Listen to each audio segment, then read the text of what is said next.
give an energetic and warm welcome to the one and only Sandeep Maheshwari.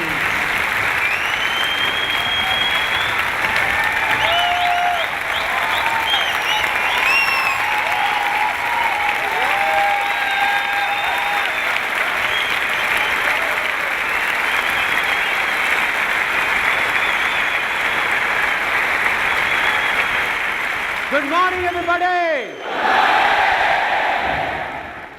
It seems there is a slight problem. Let me check. In this year's budget of India, how much is the tax on being happy and excited? Nil.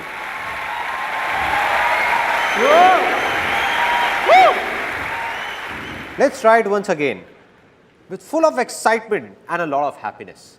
Good morning, everybody! 2.5 years ago, an MBA college in Pune invited me to give a speech. I prepared the speech, mucked it up for a month and was fully confident about it. No problem. I went there and when I saw 400-500 people sitting in front of the stage, I forgot everything. Blank. Didn't know what to do.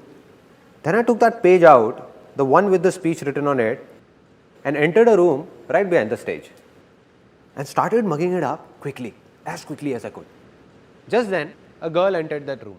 She asked, "So what are you doing here? You have a speech to give."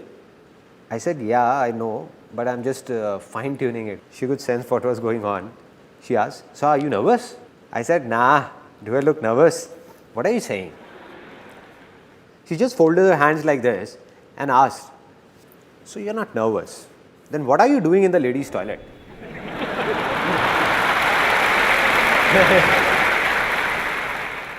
Then I looked on the other side and said, "Shucks, man." After that, somehow, I got out of there and went onto the stage. I went and stood behind the podium. Now just suppose, you can imagine the situation over there. This is the podium and here I am, fully prepared. Good morning, everybody. My name is Sandeep Maheshwari and today I am going to talk about blank. 1 second passed by, 2 seconds, 10 seconds. Every second seems as long as a year. People in the audience stare at you as if you are an alien, just the way you are staring at me right now. As if I'm gonna do something different. But I'm just one of you, no? So just kept standing there, completely blank for almost 1.5 minutes. A student of that college sitting in the audience shouted, "Come on, sir, you can do it." It shook me up. I said, if he's saying, maybe I can do it. Finally, I started speaking, somehow finished that speech and got down. So this experience taught me 2 important things about life. That if I can do it, a guy like me, whom people in the family said was shy, unconfident, I was a complete recluse with no friends in school and lonely. So if a guy like me, who was an introvert back then, can come on this stage and speak in front of thousands of people, let aside those 2 hours, even for 5 minutes, then anybody in this world can do anything.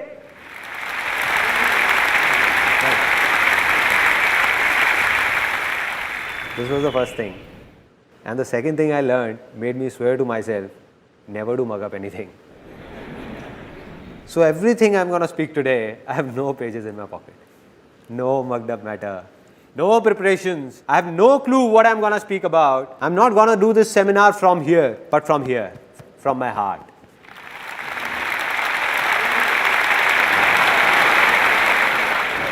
Anything I feel will be coming out directly. No filters in between. Nothing. Are you all excited?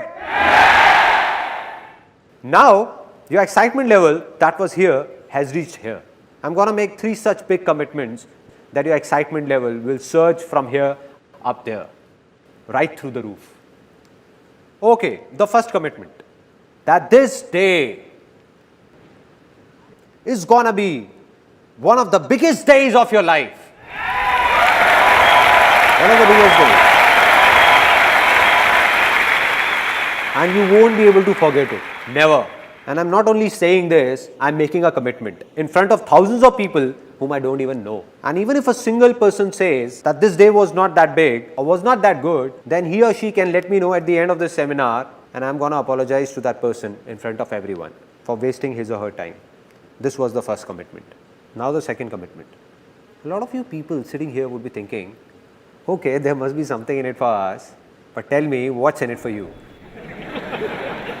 Why are you doing all this? What's the catch?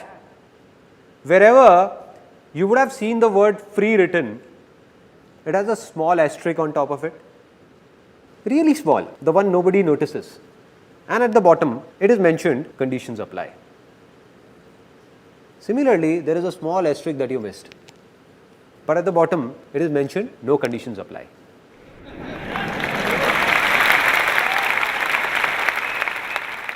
Which means, be it today or any day, I'm never going to talk about or even ask for a single penny from any one of you. No profit of any kind, neither direct nor indirect. Not now, not ever. Never. There is no profit, but there is a reason, which you will know as the seminar moves further, that what is it, that what it is. And it's a big one. Final commitment, the third commitment. It's less of a commitment and more of a surprise that today, this seminar, this is the last seminar of my life, the last life-changing seminar. And there is a very big reason behind it, which I'm going to share with you at the end of this seminar, for this being my last seminar. Now, after making these big commitments, let me tell you in brief what's going to happen today. How many of you want to be successful? Yes. Now, out of these, how many believe that they are already successful? That's it. What's going on?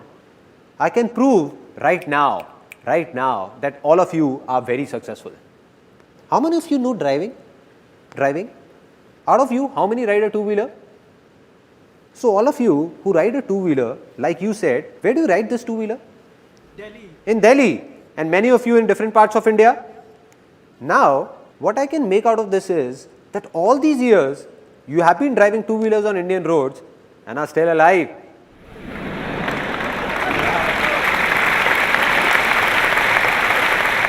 Isn't this a success? Yes, it is. And if somebody has a doubt, then just ask a foreigner to come here and ride a two-wheeler. Ask him. Let me tell you what will happen.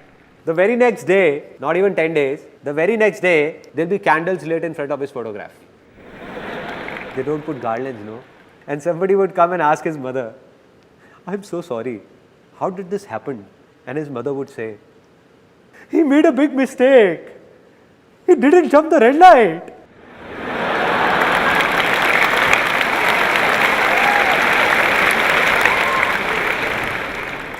She would say, it's simple. Here nobody stops at the red light.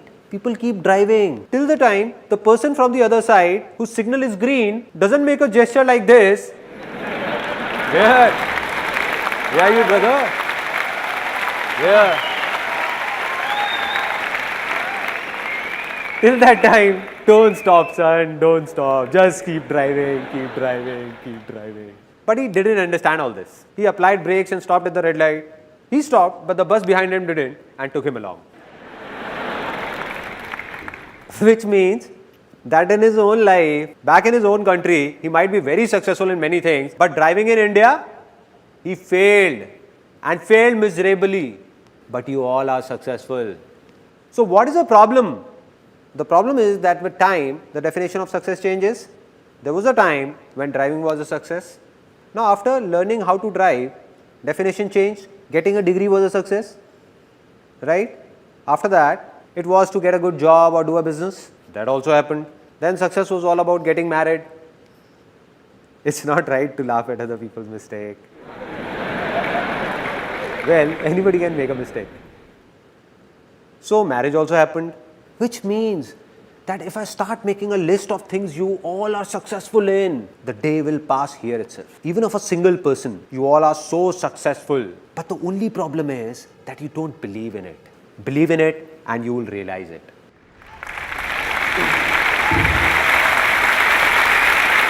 Only one person can help you or make you successful. And who's that? Can somebody tell me? Only you. Exactly. So this is what's going to happen today. All I'm going to do is make you remember that in those 90% things in which you are already successful, what did you do at that time? And once you recall those methods, the remaining 10% things in which you are stuck, all you need to do is simply apply these methods there also, and you will succeed in them as well. That's all. It's that easy. Now, there is a slight problem before we take this seminar forward, which I am not going to tell you, but show you, and you will tell me what the problem really is. Now, this is a box, and I want to put these balls in it. Now, let me give it a try. Oops, sorry. I didn't notice it. So, you know what's the problem? This box, imagine this box to be your mind, closed by a lid of your beliefs, everything that you would have heard and believed since childhood. So, the moment I am going to say something that's against those beliefs, suppose I say something and you believe in something else, you will think he's crazy, let him speak. So, nothing's going to enter inside. So, what to do? Open up your mind so that something enters inside. So, I request you all to open up your mind for the next 1.5 hours. Let it fill up with what I say. Then sit back and analyze what's useful and what's not. If you think something is just trash, just throw it out. And if you like something, keep it. But at least for the next 1.5 hours, just try and understand what I am trying to say.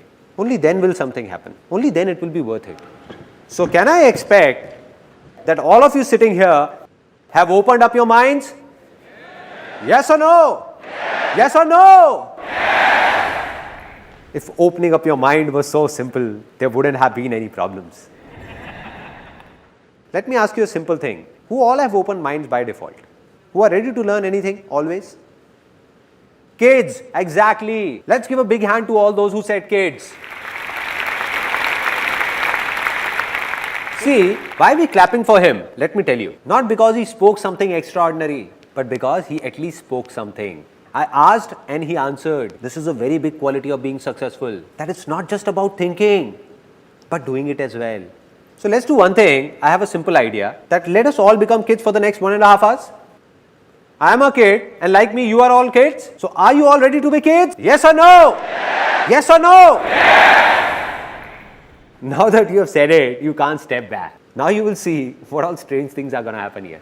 Now we play a game that's called pay attention. It's really funny. Sparrow flies, parrot flies, dog flies, cow flies, potty flies, piss flies. Now some of you are laughing. The ones who are have already become kids. And the ones who are not laughing, they have to be kids. Kids enjoy such silly things only. Kids enjoy this only. They don't enjoy mature talks. If somebody expects this seminar is about some complex lectures, so my friend, you have come at a wrong place. If I want, I can make this seminar so complicated that after listening to it, you will say, didn't get it. Must be something nice.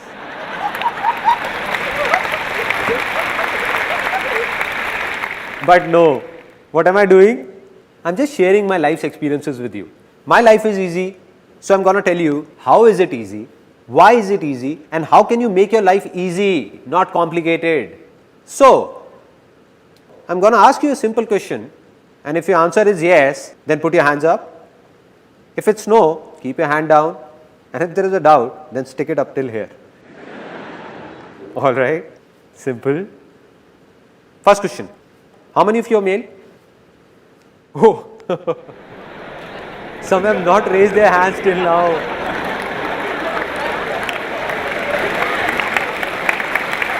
What is this going on? I asked a simple question that how many of you are male? They are not listening to me. They started looking at the person next to them.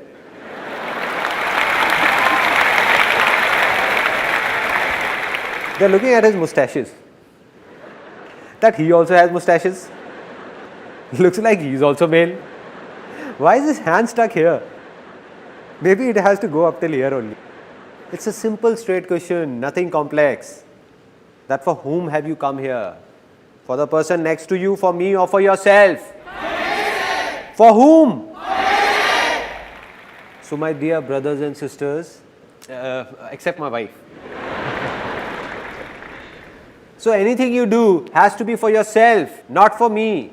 not for the person next to you. Just forget about him and don't think about what he's thinking. The biggest problem is that we keep thinking what the person next to me is thinking, and the person next to you is also thinking what he's thinking. Exactly. Woo. Let's try it once more, this time faster. A simple question. Ready? How many of you are female? There is a gentleman sitting over there. His hand went up till here and then turned here.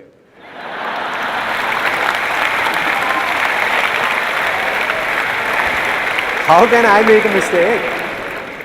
There is no doubt. I am not a female. Have still not become kid, no. Still, there is something inside. Once more, we will do it again fast, real fast. How many are male? Female? Male? Female? Female? Female? Male? Male? Male? Female? Male? Female? Male? Female? Woo!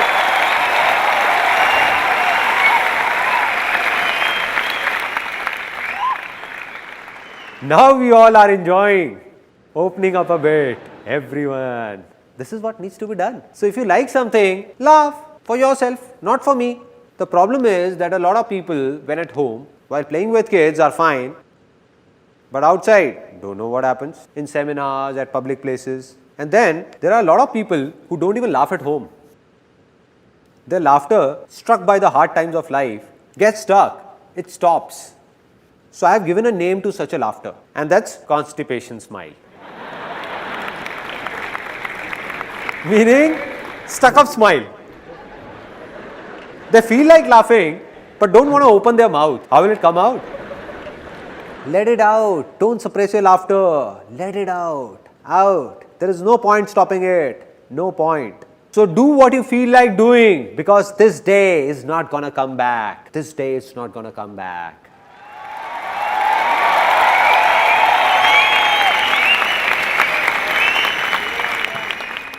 So now I'm going to narrate a story that has a deep impact on my life. Today, whatever I am, this story has played a pivotal role in it. And later, when I'm going to tell you the story of my life, that who am I, where have I come from, what I did, what all problems I faced, then you will come to know that this story had a big role to play in it. A story of King Akbar and his minister Birbal. Once King Akbar, some people are already laughing. As I said, don't laugh unnecessarily. So King Akbar and Birbal's story. Once upon a time, Akbar and Birbal were going for hunting, and Akbar slit his thumb while pulling out his sword. He cried out in pain, starts screaming, "Soldiers, go and get the first aid. I slit my thumb. It's bleeding. Hurry up. See what has happened." Birbal comes in with a smile and says, "Relax, my lord. Whatever happens, happens for the best." Akbar says, "Birbal, have you lost it? What are you saying? I thought you loved me." "Soldiers, do one thing. Leave the first aid. Take this crook Birbal, hang him upside down for the entire night, lash him up with hunters and hang him by the neck in the morning." So Birbal is taken away and Akbar goes for hunting alone. Now he goes to hunt and is caught by a few tribal men. They hang him upside down. Now there is this tribal dance going on. Hoo ha, hoo ha, hoo. Come on guys, you don't expect me to dance. Suddenly a tribal man looks at Akbar's injured thumb and shouts, "He is impure. We can't sacrifice him to the gods. Free this impure being. He is impure." So Akbar is freed. Now Akbar is crying. It's morning. He thinks Birbal would have been hanged by now. Shouting and screaming, "Birbal! Birbal! Birbal!" Running towards the palace. And he sees that Birbal is about to be hanged. About to be. He runs and holds Birbal by his feet. Says, "Birbal, please forgive me. You were right. Whatever happens, happens for the best. That's why I'm still alive. And look at me, I'm such a cheap fellow.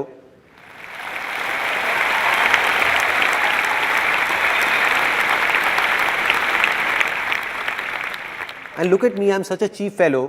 What have I done to you?" But Birbal, all thrashed up, still insists, "No, my lord, whatever happens, happens for the best." Then Akbar, it's not over yet. Then Akbar is shocked. He says, "Birbal, are you nuts?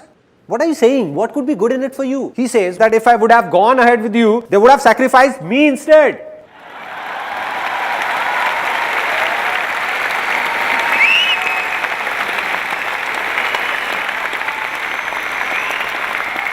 Now a lot of smiles here are transforming from constipated smile to loose motion smile. Flowing, flowing, let it flow, let it out, let it go wherever it want to. So what's the moral of this story? That whatever happens, happens for the best. So how many of you believe in luck? How many of you believe that destiny plays a major role to move ahead or be successful in life? Many? Me too. I also believe in luck. I also believe in destiny. But I only believe in good luck. I believe there is nothing like bad luck in this world, because whatever happens, happens for the best. Right? It means that even if something bad is happening, it seems to be bad. It is not actually bad. It seems bad at present, but in future we realize that it was also for the good.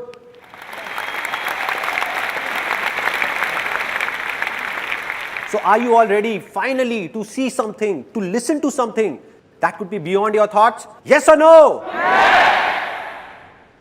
Now see what could possibly be beyond your thoughts. This is the thing that I am talking about. Can all of you see it? No? How is it possible, man? How is it possible? In my hand, I am holding a row of 50 feet tall trees with thousands of leaves, countless fruits, and you can't see it? Some people can call them seeds also if they want to. Did I say something wrong? Are the tallest of those trees not hidden in the seeds?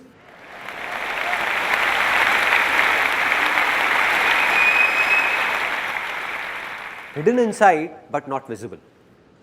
And this seed will become a tree if it gets water. If I put these seeds in water, will they all become trees? Land, and that too fertile land. If I take 1,000 of these and sow them in a barren land, nothing will happen. But sowed in a fertile land, all these seeds are trees. Simple. Just like this. Similarly, all of you who are sitting over here, I have already told you that you all are already successful in a lot of things, and of a remaining few things that you want to be successful in. The seeds are inside you. That tree of success is hiding within you only. All it needs is a fertile land. Exactly. Now will somebody tell me what that fertile land is? Anybody? Environment? Thoughts? A lot of people over here are saying a lot of different things, but most of you, as I can hear, are saying thinking. It's not thinking. It's not positive thinking.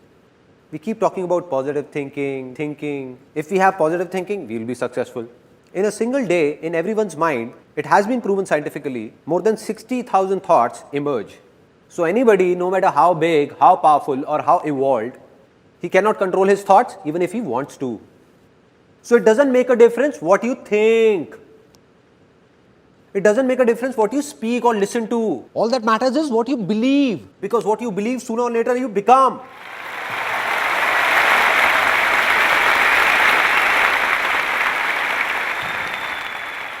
And if someone believes that he can't do anything, will he be able to do something?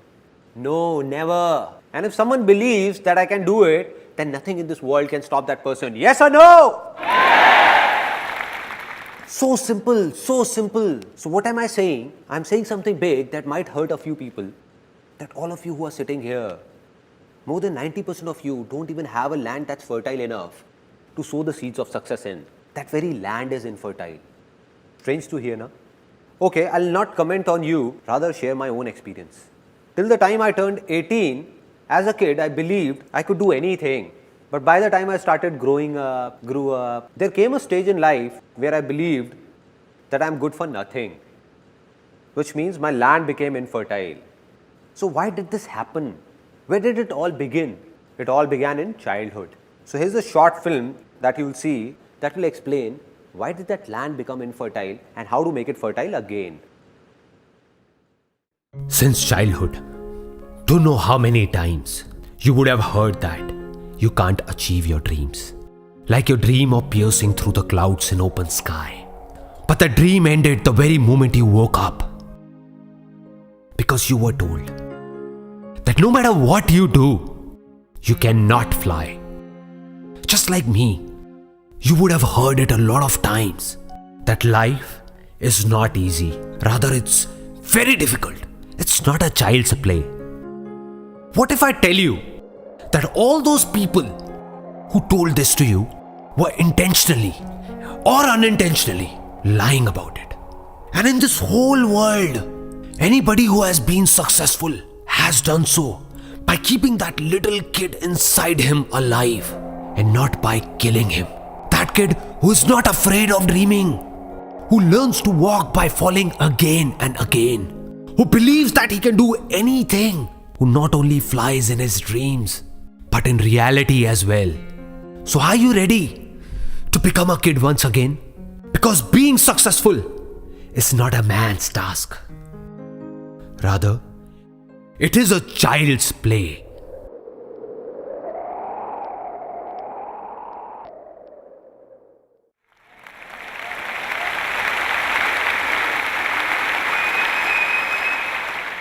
Isn't this film a bit strange? What we hear in our daily lives is a lot different. There, anybody who is successful or not successful says the same thing, that being successful is very difficult. One has to go through a lot of hardships, lot of pain.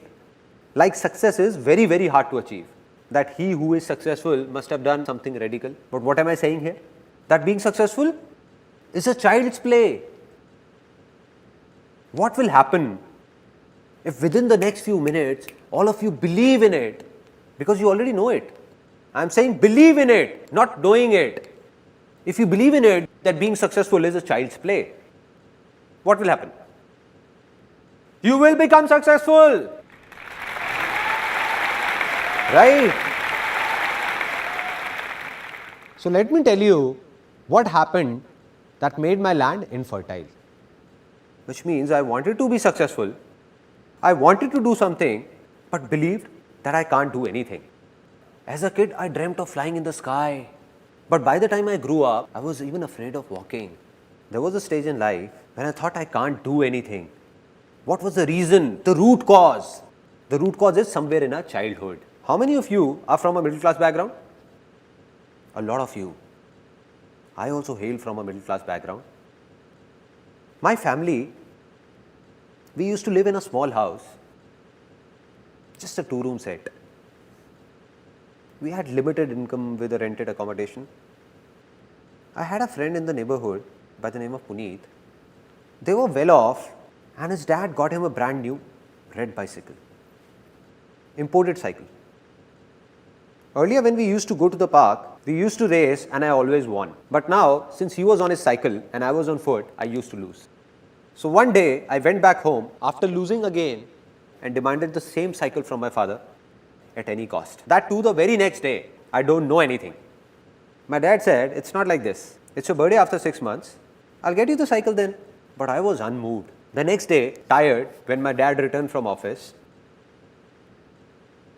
my mother went up to him and said that Sandeep has not eaten since morning. And he's really angry, adamant about the cycle. Why don't you get him one? She vented out on dad. And my dad was furious to hear all this. He said that I'm no Tata Birla who would fulfill all his demands. I can't get him a cycle. Do whatever you want to do and leave me alone. Dad was really angry and I was standing outside. And after such a heated conversation, I preferred to stay out of the room. The next day, I walked up to my mom and said, I would be around 5 or 6. I asked mom, what was dad saying? Tata Birla. What is this Tata Birla? So my mom replied that these Tata Birla are people who are billionaires with a lot of money. So I became really happy and asked, so why are we not Tata Birla? And my mom got irritated and said, I don't know why. You just go out and play. Go, don't eat my brains. Just go, no. I went out, there was an auntie living next door. I went up to her and asked, Auntie, who is this Tata Birla? Heard about them? The next day I came to my mother and said it. Mom, when I grow up, I'll become Tata Birla. Till there, it was fine. Like every mom, she also encouraged me saying, why not? And she said, you will become Tata Birla. You will become Tata Birla. You will. One day you will. But the mistake she made was, right now my mother is sitting here. So what she did was, she told everyone in the family, all my uncles, aunts, friends and relatives, that Sandeep will become Tata Birla. My son will become Tata Birla. Now what happens, like if there is a marriage or an event in the family, when people get tired of singing and dancing, no, they need kids for entertainment. True? Right? Kids are called. Come here kid, come, recite a poem. Okay, tell us, do you like your dad more or mom? What happens? And everybody enjoys. In my family, they used to call me. So my aunt used to call me, oh Sandeep, come here. Yes auntie, what is it? And she used to tell everyone, just wait, look, he'll speak.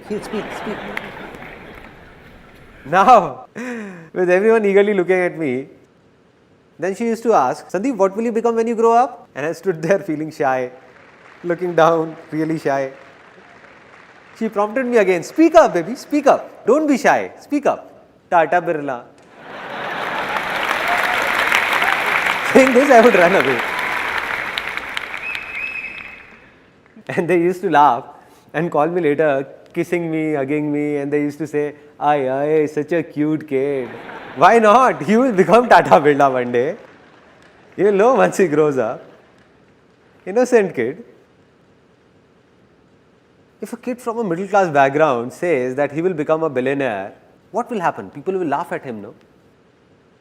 Because we can't accept these things. And that's what happened. Everybody used to make fun of me, all of them. They thought he's just a kid. What difference does it make to him? He's just a kid, no. They were wrong.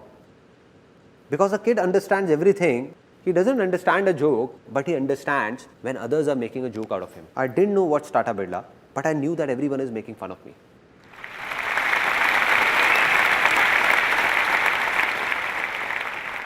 And who are these people? The same people who are my family, the ones I trust, who are dear to me. So I thought that if all of them are saying, then maybe they are right. How would I know? I'm just a kid. And by the time I grew up, there were many such incidents and talks. So by the time I turned 18, all I desired was a salary of 10 to 15,000 rupees. That's it. I still remember when I was 18 or 19, I went to someone for a suggestion. Every family has a person or two whose advice everyone seeks, right? Isn't it? Some of you are laughing. It seems they got the same advice as I did.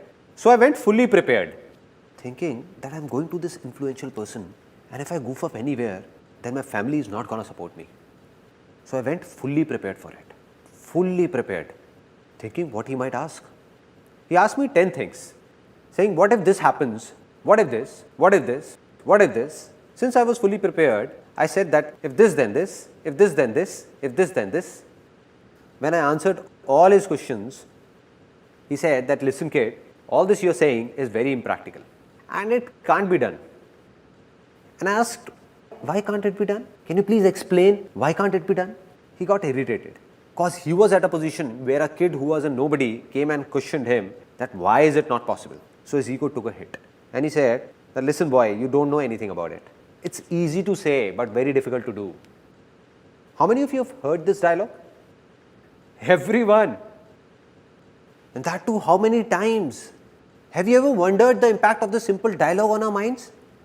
Or on that land that I was talking about? This word difficult is also a seed.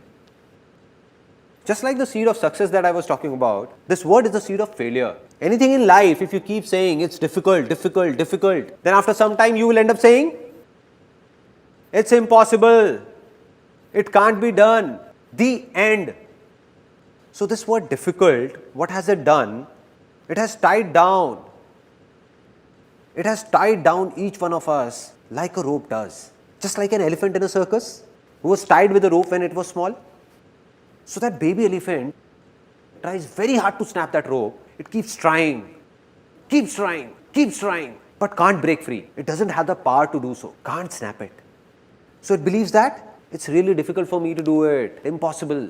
And now, when that elephant has grown big, if it wishes, then not only one rope, it has the power to snap 1,000 such ropes. But it has stopped trying. Stop trying.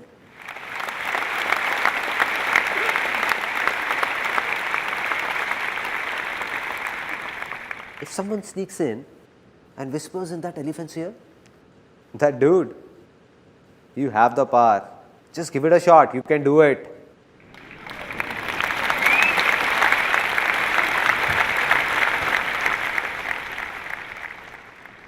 So how long will that elephant take to snap that rope? 1 year, 2 years, 10 years? 1 second. Not even 1 second. This is what happens. All those beliefs which are based on a lie take years to be formed. But snap in a second. Second.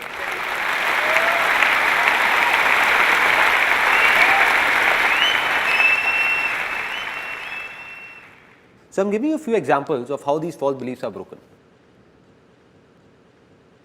For centuries, man believed that the earth is flat. It's flat, flat. For thousands of years, people used to say it's flat. Then suddenly, a few years back, a scientist discovered that the earth is round. And what did everyone start saying? That the earth is round, round, round. Which means that belief took centuries to be formed, but collapsed in a second. The moment it faced the truth, it was gone. Similarly, all such beliefs are based on lies. All are lies. The moment they face the truth, all of them will collapse. And sometimes when they collapse, when they face the truth, some people get shocked while others take pleasure in it as well. Like it happened with one of my uncles. He had made a belief of his own, that my son is going to marry a girl of my choice.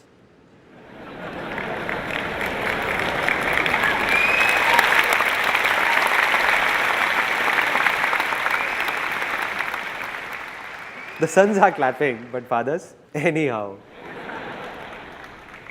Now what happened? It was his own belief, but it's not true. This is not truth. So what's the truth? What's the difference between truth and lie? The truth is that fire is going to burn you. No matter whether you are an Indian, American, Australian or whoever, fire will burn you, and that's true. But every son will marry a girl of his father's choice is not true. Not true. Not at all true. He just formed it. So what happened? He made a complete plan that as my son grows, I'll do this, this and this to find a suitable girl. And there was another thing in it that I'll make him do MBA from London. And once he does MBA from London, it will look nice on his biodata for marriage that the guy has done MBA from London. So that guy was sent to London to do MBA. And when he came back to India, he got married, and that too, to a guy.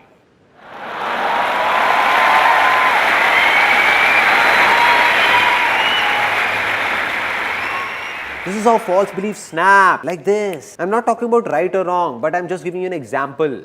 How these beliefs shatter. And in the same way, all your beliefs formed by you, which are stopping you from moving ahead, that have made your land infertile, are going to be shattered in the next 20 minutes. All of them. All of them. All of them.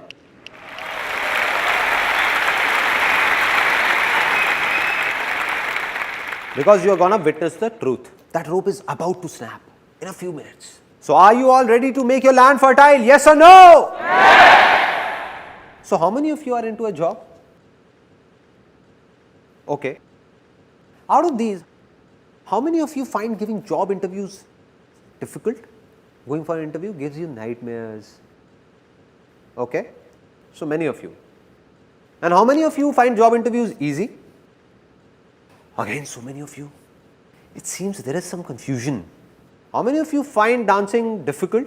Really difficult. How many find it easy? Out of you all, with your hands raised, how many of you can come on the stage and dance with me right now? How many? Oh, so many. Now, why did I ask this? Just to show you a contrast. For some of you, dancing is difficult even when alone. And for some, it's easy to dance even in front of thousands of people. It's easy. What a contrast. What a contrast. Similarly, how many of you find doing business difficult? Business as a name sounds difficult. Difficult? How many find it easy? Easy, huh? Now, there is an interesting saying in India that I can't relate to. That in today's time, doing business is very difficult. Now I don't understand that when did this today's time start and when will it end?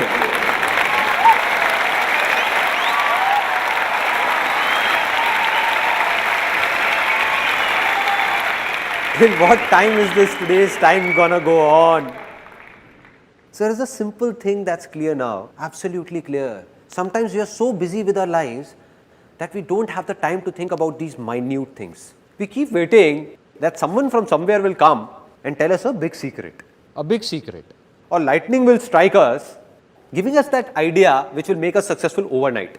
And we keep looking for that idea. Right? While the secret of success is hidden in these minute things and not in big philosophies. If we understand small things, big ones will also be understood automatically. And what is that small thing that I am talking about? That be it a job interview, be it dancing, be it a business, or be it anything in the world, it just seems to be difficult. In reality, it is neither difficult nor easy for those who believe it to be difficult for them. So today or tomorrow, it keeps getting more and more difficult for them. And for those who believe it's easy for them, it keeps getting easier for them.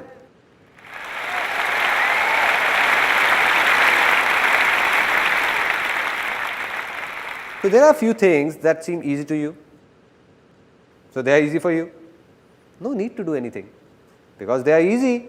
But a few things are difficult for you. If somehow you start believing that all those things which are difficult for you are also easy, then what will happen? They will become easy. Easy in reality. So being successful will actually be a child's play. Right?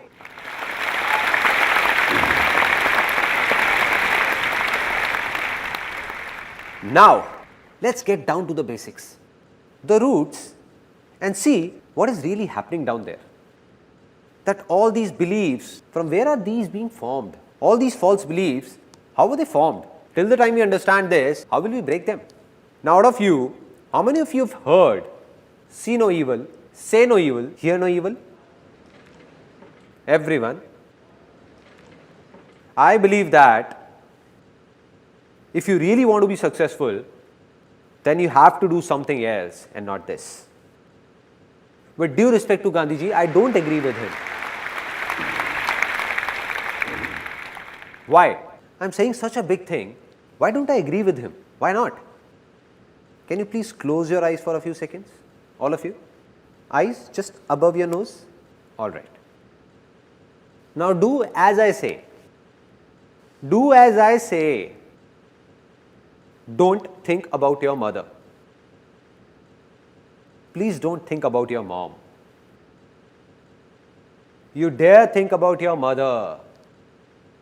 And your mother's photograph should not flash in front of your eyes.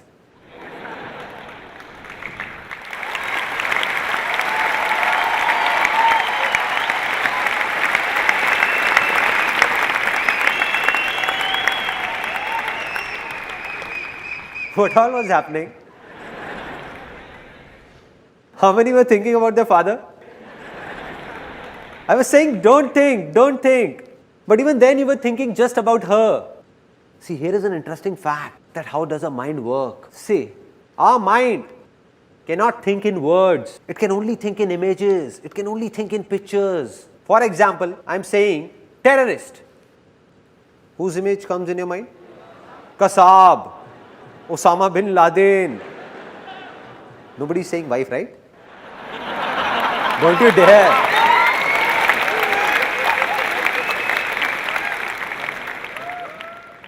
Such images come to your mind. Mother Teresa. What came in the mind? A good image. Peace, right? Zupta. Any image in the mind? ZXY. Any image in the mind? ZXY. Any image? No? Nothing? It means that our mind can't think in alphabets. It can't think in words. It can only think in pictures. Pictures.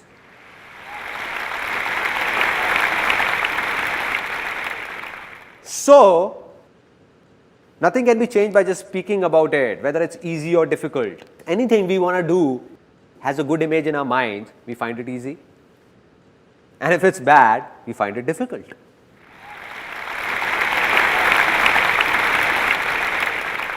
Now, I'll tell you about a very interesting experience of my life. When I was a kid, I didn't know about all this, because of which created a lot of embarrassing situations for me. As a kid, I loved beating up my younger sister. She's also here today. Hi there. So I enjoyed beating her up a lot, very much.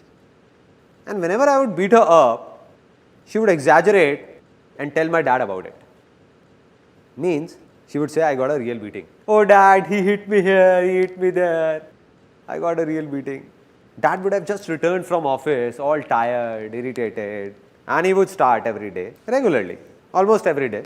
Are you an idiot? Is your mind full of trash or what? Don't you understand? How many times have I told you not to hit your little sister? Not with your leg. She is considered to be the goddess of wealth.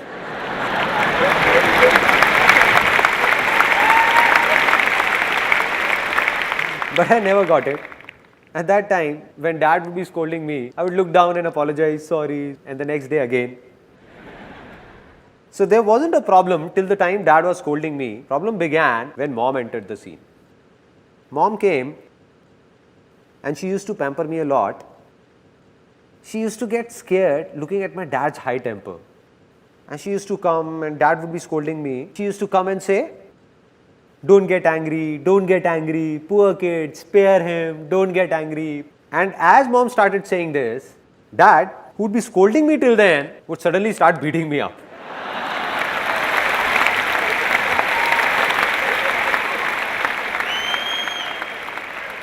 I used to think, Mom, why did you have to be here? Why did you have to be here? The more she used to say, don't get angry, dad would say, don't get angry, Thor! He deserves it, Thor! Don't you dare! Never do it again.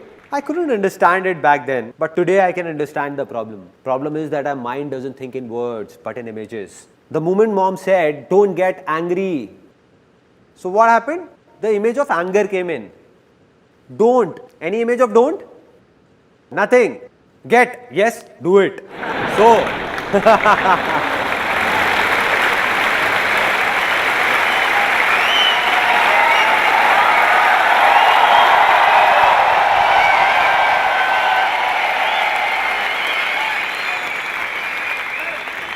she came in to save me, but got me beaten up instead.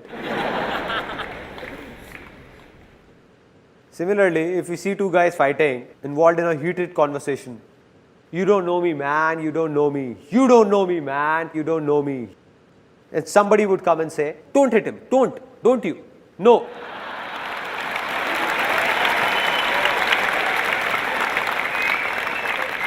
Not this brick, no. He picks up the brick and bang, bang, bang. So, I say, see no evil, say no evil, hear no evil. If this is not to be done, then what else needs to be done? Very simple.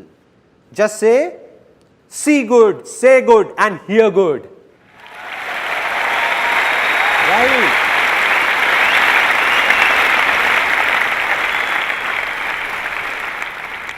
But it is also not something new. Everyone knows about it. And this is called positive thinking. Everyone is talking about it. Anywhere you go, to think positive, think positive, think positive. Does it make a difference? To some extent, yes. To some extent. Because positive thinking is like allopathy and not Ayurveda. It's a temporary relief. What does allopathy say? If you have a problem, take a medicine and cure it. Medicine and cure. What does Ayurveda say? That you make your body so healthy that you don't need to take medicines at all. That's the difference. You will read a positive book or go to a pleasant place, the effect will last for some time. It's absolutely true, and it applies for this seminar as well. That its effect will last only for some time. A few hours, a few days, or maybe a few months. And after that, back to normal life. Back. And what's the reason? I've already told you that anybody, no matter how evolved, he can't control his thoughts because in a single day, more than 60,000 thoughts cross by. And if you seriously want to do positive thinking practically, see, here is an interesting fact. Then either you have to go to a mountain and leave this world. No newspaper, no television, no talks, nothing at all. Just go there and control your thoughts. This one is positive, nice. This one is negative, oh no. Negative. So, I do believe in positive thinking, but not that much. It has its own role, but a very small one. It can't remove problems from the roots. The second solution is that there are a lot of negative words in the dictionary. Remove them all from your vocabulary. Means you don't have to speak them. Because if you only speak positive words, something good will happen with you. But are these two things practical? Practically doable? Is there someone who says I can control all my thoughts? Anybody? So what needs to be done? What's the solution? It's simple. If I tell you to let those negative words in the dictionary be, don't remove them.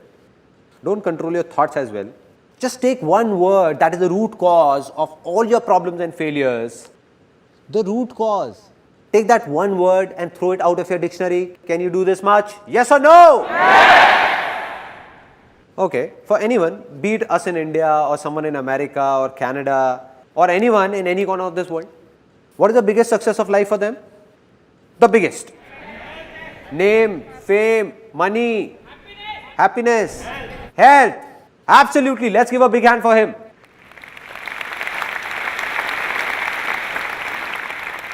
No success is bigger than health. A man with a lot of name, fame and wealth, but without health, is he any good? All is waste, no use. No success is bigger than health, and we all know it. Nothing new in it. So how many of you genuinely want to stay healthy? Everyone. Out of you, how many know that the best way to stay healthy is to get up early, go to a park, do yoga or do jogging? Everyone knows. So now how many of you are actually regular? That's it. Hardly 1% or 2% people. Now see, the problem is that we all know these things, but when do we remember them? About health, to stay healthy. The time we are sick and visit a doctor or visit a relative or a friend in a hospital, when the doctor warns us that either you do something now or the Almighty will do it. Cholesterol levels, man. Right. And then suddenly we wake up saying something needs to be done now. And from that very day, you make up your mind that from tomorrow morning 6 o'clock, I'm going. Everything is planned. Left office on time. Thinking I have to go, I have to go, have to go, have to go, have to go. It's around 10:30 in the night and you're feeling sleepy, trying to sleep, lying down, eyes closed. You know to wake up early, you need to sleep early. Just then, you heard your famous TV soaps tune. Na na na na.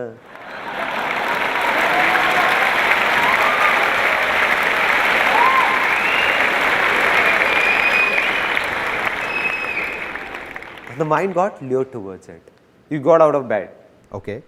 You got out of bed saying, half an hour hardly matters. Let me watch it. And sat in front of the TV. Relaxing, relaxed, mood changed. All that health mantra is gone. Forgotten. It's around 11 o'clock, now again surfing channels, got freshened up, and by the time you came back in bed, it's 12 a.m. It's 12 o'clock. Now, when you lie down to sleep and you're about to sleep, what's going on in the mind? The thoughts that it's 12 already, getting up early is really difficult. And as soon as you think this, the mind, what it does is, it starts working as branches of trees. You give it a signal, it will make 4 branches come out, then 8, then 16, then 50. It means that the moment you signaled that getting up early is difficult, the mind will bring forth 1,000 reasons as to why is it difficult. 1,000 reasons, which will not be true, self-made by you only, created by your own self. Like, for example, the mind will be saying that, dude, I have tried it earlier as well. Nothing has changed. Nothing is going to happen now as well. So, no use.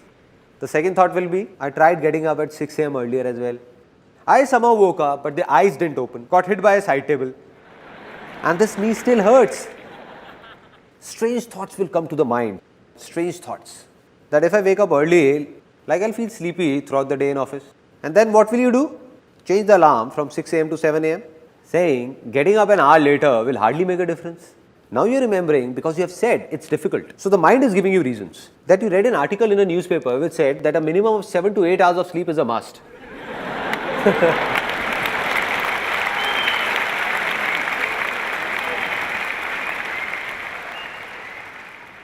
Apart from this, some people's reasons are even stranger.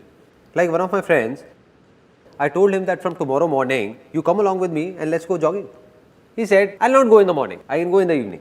I said, why? Why not in the morning? He said, I go to the park in the morning and I see that man and I don't like his face. I said, what kind of reason is this? Now the solution of this problem. And it's really simple. That very moment when this thought comes to you, when you're just lying down, all you need to say is that no matter how late I sleep in the night, getting up early is easy for me. It's easy.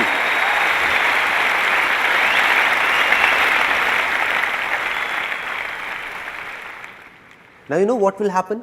Really? The moment you will say it's easy, a voice inside you will say, are you crazy or what? How is it easy? Because we aren't used to it. Then you will say it for the second time, it's easy. Then for the third time, it's easy. Getting up early is easy. The moment you say it 3-4 times, your mind will give you 1,000 reasons that will prove it's easy. It will go in the opposite direction.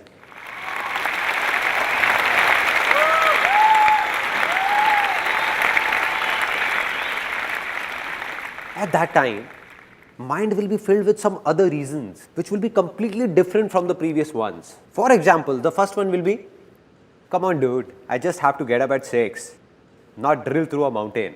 Earlier also so many times I have caught a train and to catch it, I woke up at 4 in the morning, 4 a.m. and that too on my own. 5 minutes before the alarm went off, I woke up myself. I can catch the train again even if I miss it. But where will I get this body from once the health is gone?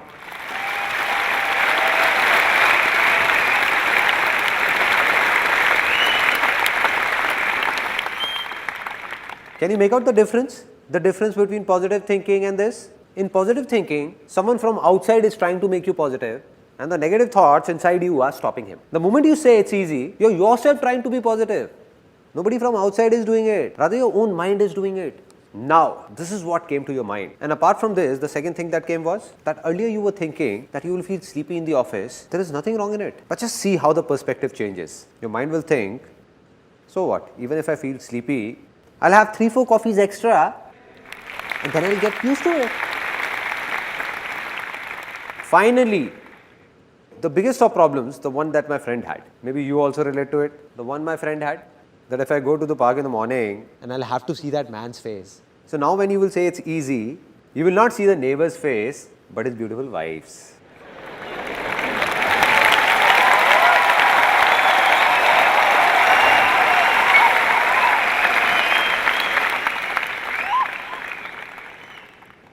It's that simple. This is it. Be it the smallest to the biggest of problems of your lives. Just take these 2 words and stick them up with all these so-called problems. The day it starts coming from within, that it's easy, that day, everything will become easy. And this is the biggest secret of my life. The biggest.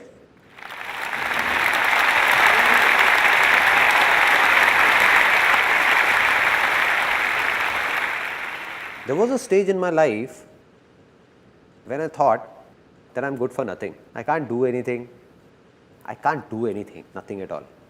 Went to a call center for an interview, don't know where all I went, did what not, but didn't get a job. It was a stage that if someone would have offered me 6,000 rupees for which I would have to work for 12 hours, slogging for the entire day, doing heavy loading jobs, I was ready. There were such major problems in my life. At that very time, an exactly similar moment came in my life. The same moment that's going to come in your lives in some time. When I watched someone, just the way you are watching me now, I saw someone who appeared to be just like me. Exactly like me. 2 eyes, 1 nose, 2 ears. I said he looks just like me. And when I heard him speak, a voice came from inside me. Nobody said anything, it came from inside. That if he can do it, so can I. If it's easy for him, then it's easy for me as well.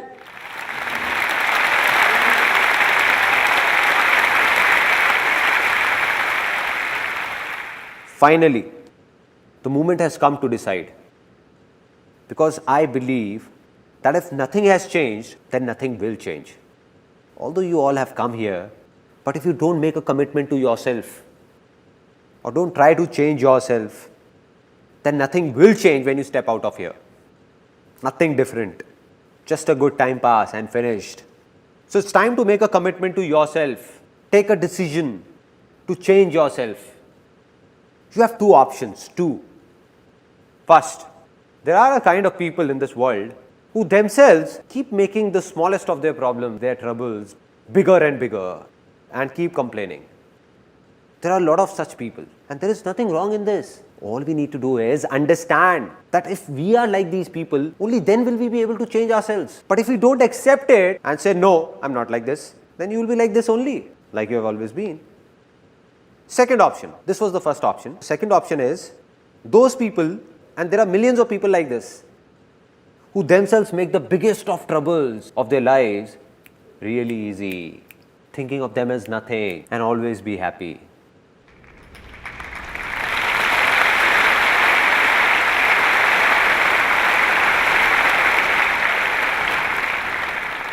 So what have you decided that from now on, will you be happy or just complain? Be happy. Now, the moment I was talking about has arrived. I'm going to ask you a question from the bottom of my heart, and the ones whose inner voice comes out, for them, the land has become fertile. Fertile. Anything that was past has passed. Let it pass. But today, do you believe you can change your future? Yes or no? Yes or no? Yes or no?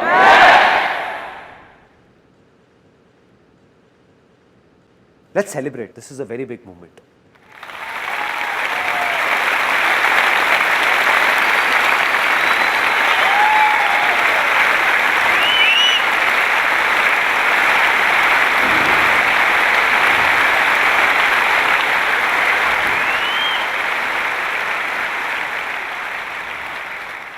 And I'm not just saying this, I can give it to you in writing, signed if you want. That life will not change for the ones who said yes or decided from the bottom of their heart yes. For them, life has changed, already changed, already changed.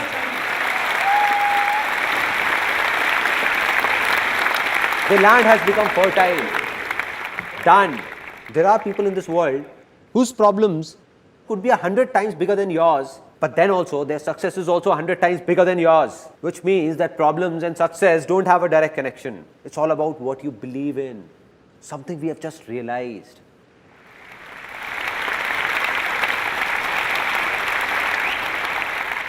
Now, just a small task to do. The land has become fertile, but no matter how fertile a land, if you don't take good care of it, what will happen? It will be barren again, back to being infertile. So what we need is a plow to keep tilling that land. A plow. And now what is that plow? It's easy. Exactly. Don't underestimate its power. It has changed my life. What needs to be done is that anything you want to do in life but believe you can't do it, just attach these two words. It's easy. And then see what happens. I'll give you an example what happens. How many of you are students? Okay. Many would be engineering students also. How many are engineering students? A lot. Now what happens inside an engineering college? Leave alone the top engineering colleges like IITs, other top colleges, number 1, number 2, but not many students get admissions in these. And they get admission in a college which is not highly ranked. Now what's the general discussion in that college? And after taking admission yourself, you're cursing that college all the time. This college has this problem, that problem. You're told about so many things while taking admission, and now they're not doing anything. This is bad, that is bad, that is bad, and the worst is the placement cell of this college. All the students, all of them are saying that a degree from this college, leave alone any MNC, will hardly manage to get us a rupees 6,000 job. Right? This is what happens. Such strange talks are going around everywhere, and we also start doing it. What you need to do is leave aside everyone else. Whatever they do, if you want something different, something good to happen to you, then you'll have to say, to hell with the world, I'll pass out from this very college, and to get a job in India's top multinational company for me, it's easy.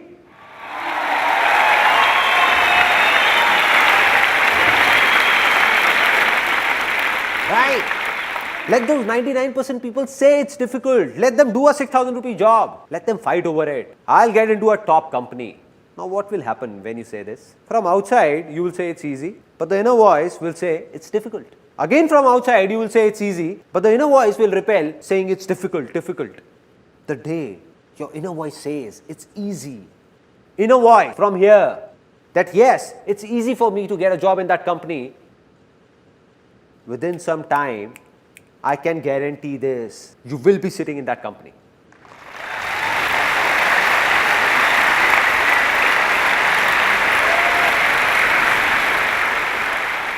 And this is not something theoretical that I am saying.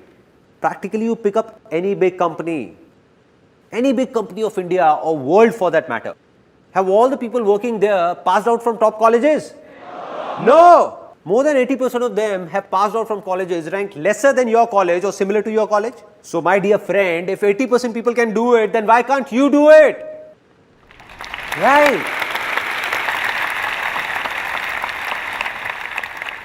When you say it's easy, then you will see millions of people who have passed out from even lesser grade colleges and have opened up massive companies in their own names.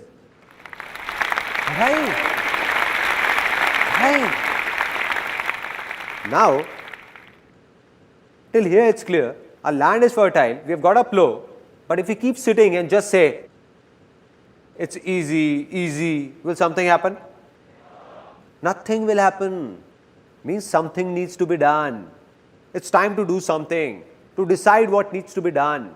Without this, nothing will happen. Now, this is where a lot of people get stuck. Some say, there are a lot of options, what do I do? They say there is a confusion, what to do, what not to do. Many of you. And then there are those who say, we don't know what to do. We don't have an option, zero option. Right? Two kind of people. And now, to decide what to do and what not to do, saying it is easy, but doing it is? Some of you said it's difficult. It's easy, right? See, there are only two options. Only two options. Very simple. First, to listen to your outer voice. And what is this outer voice? What others say. What others do. What did he do that made him successful? What is he doing? Or asking for advice from someone. Like what should I do? Or what career to pursue? Once a guy came to me and said, please tell me an interesting business to start. I said, these days, space tourism has great scope. I said it very seriously. He asked, what is it all about? I said, nothing, you just buy a rocket, take people in space and take them to moon. He said, why are you joking, man? I said, who started it first?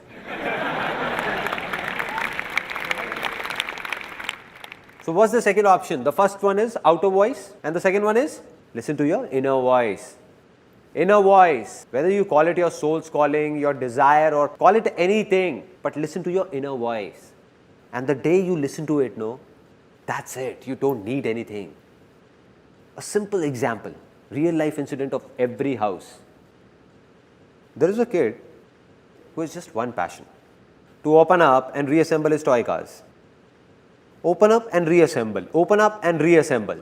That's it. And that's all he enjoys, nothing else. Now gradually as he grows up, now he's fond of computers. He keeps opening and reassembling them. TV, electronics. Now he turns 18 and it's time to take a call. What to do and what not to do. Now his inner voice says, go for engineering. Engineering. But everyone around said, that son, don't go for engineering, there is no scope in it. And he was told that, listen son, you go for chartered accountancy, CA. But why CA? An interesting point. It's a very interesting point. Nobody analyzed what that kid wanted. What was his talent or interest? No. CA because someone in the family did CA 15 years ago and today he is making good money. So what will happen now? This is not his inner voice. The problem is not that everyone said. The problem is that he also got scared. He said, let me do what everyone is saying. No, why take a risk? Why take a risk? If something goes wrong, then who will take the blame? Right? So he opted for CA. Now he is doing CA, but completing it is a big task for him because he has no interest in it. And on the other hand, if he would have done engineering, then today or tomorrow, just the way he was reassembling computers, he would have reassembled an aeroplane as well. Now, we all have understood that we can do anything. We have heard our inner voice. Internally, we know what we want to do. But then also, after having a fertile land and seeds in our hands, if we don't sow these seeds, will something happen? Nothing. If we don't take an action. Worldwide, a lot of researchers have proved that 90% people who failed have one big reason, one common reason, and that is that they don't even try. They don't even try. It means that they have the seeds in their hand and keep on thinking to sow or not to sow, sow or not to sow, sow or not to sow, or wait for the right time to sow. And they keep on thinking. So they don't fail because they did something, but fail because they wanted to, but never did it throughout life. Right?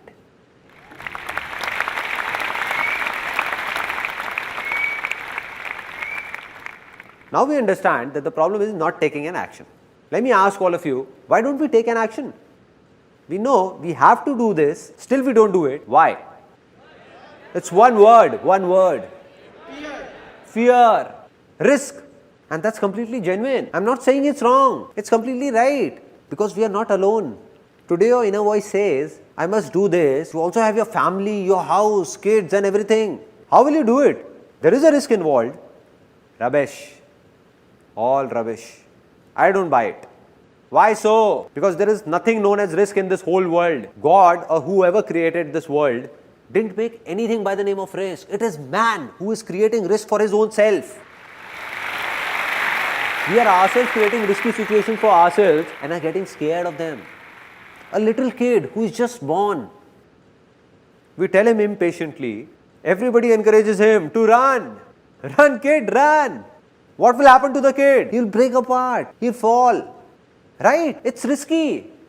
But if that kid is given time and he is told to start by crawling, slowly, slowly, then walk holding a finger, then walk and then run. Is there a risk then? Not at all. Yes or no? No. Here is an interesting thing that happened with me 5 years ago. One of my friends came who had done MBA finance. I asked, what's up man? He said, nothing man, it all looks fit, but life is shit. I said, what happened? He was actually very tense. He said, I'm not happy. The 9 or 10 hours in office are so suffocating. I have no interest in this finance field, no. And it's really bad, and by the time I come home, I take all my frustration out on my wife and everybody. I just lose it and get irritated. I said, okay, it seems that you need to do something else or think of something else. So he said, that's why I've come to you. And I asked, what have you thought of? He said, man, but will you be willing to help me? I said, come on man, just say it. I'll do whatever I can. So he said, I think I should learn photography just the way you did. Will you teach me? I said, that is fine, I'll teach you. But why do you want to do photography leaving finance aside? Why photography? Any reason? He said, because you do photography and stay very happy. I said, great, so it's decided. You come to my studio from tomorrow, I teach you photography. But do one more thing from tonight, start eating bitter gourd as well. Some fresh bitter gourds, nicely cooked. He said, what are you saying man? I said, it's clear, no, it's clear. I stay happy by eating bitter gourds as well. So do everything that I like to do.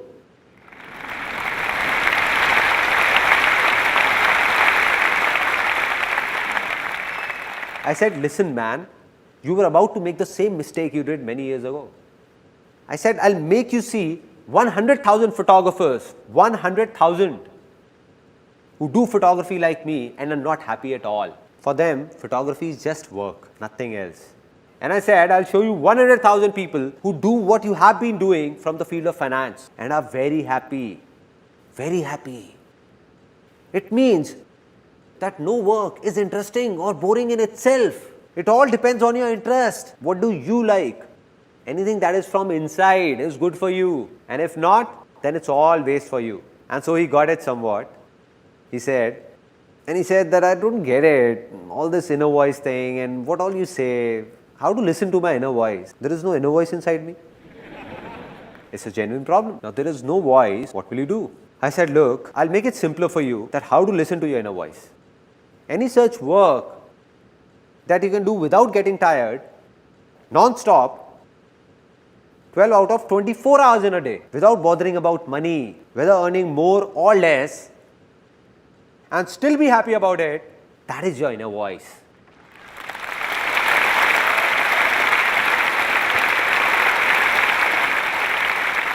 So he smiled a bit. I saw his eyes lit up. He smiled and said, "This is great, man. But there is only one such work that I can do for 12 out of 24 hours. I said, "What is it?" He said, "I am very fond of eating." I walked up to him and touching his bulging tummy, I said, "Well, I can see that."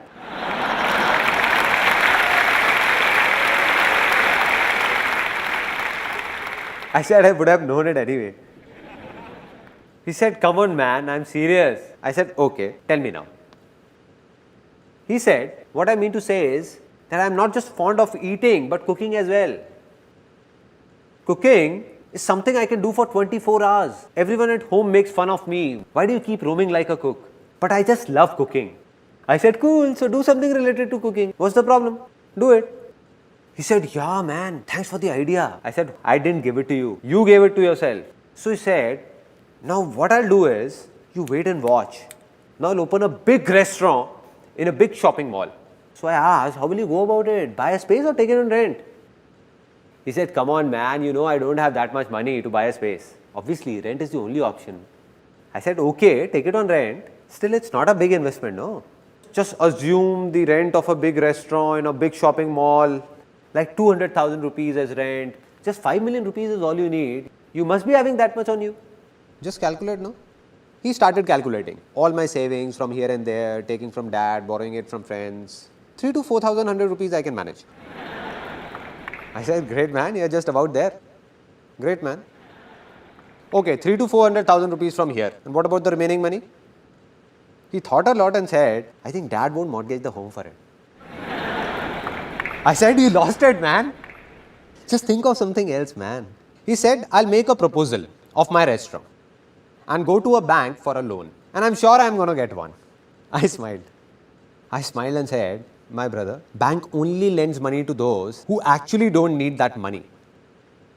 Right.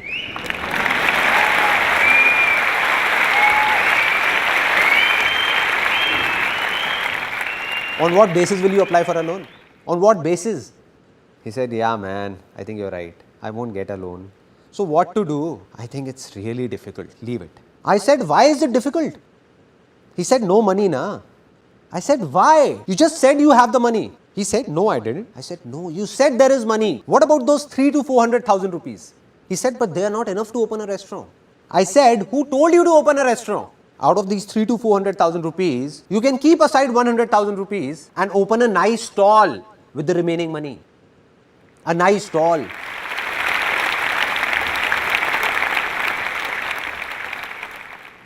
He said, "Come on, man. I'm MBA finance. I won't put up a stall."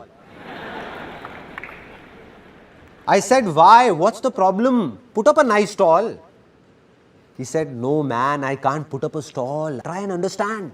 I said, "I am understanding it, but you are not. Let me explain that why you don't want to put up a stall. You know if you put up a stall, you will be happy. You will enjoy it. You will cook food, serve it, and people will pour in. And today or tomorrow, you will open up a big restaurant as well from that stall. And you know it. But then also you won't do it. You know why? Because you are thinking that what will my father-in-law say that I got my daughter married to an MBA finance and he has put up a roadside stall." Right? I said, "This is the reason, no? That what will he think? What will your family think? What will your wife think? What will everyone think?" Great, keep thinking. He said, "Yeah, man, you are right. But still, I can't put up a stall. Not a stall." Now, this is a big problem. Everyone's falling prey to what will people say. What are they? The biggest problem. The biggest. I asked, "Do you remember what happened when I started photography?" At that time, the whole world laughed on me. The whole world. Including my family, my relatives, even my friends. Wherever I went, people used to say, "Look at him, man. Hey man, take 10 rupees and click my photograph. There was a stage when you would remember what you said to me, that I have already booked photographers for my marriage. But you can also come and click a few photographs. If at that time I would have thought that what will you think or others like you would think, then I would not have been here today.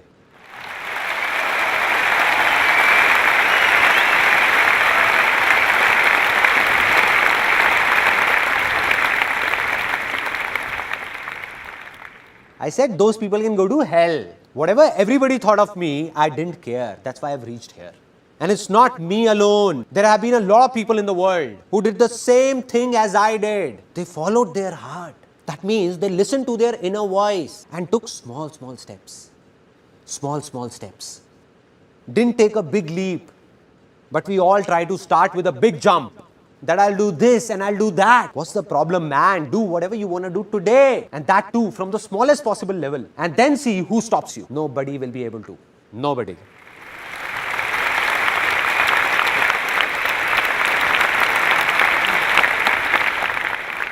What we want is that here is a seed in our hand and somehow it should grow into a tree overnight. A fully grown tree within a year. That's it. Is it possible?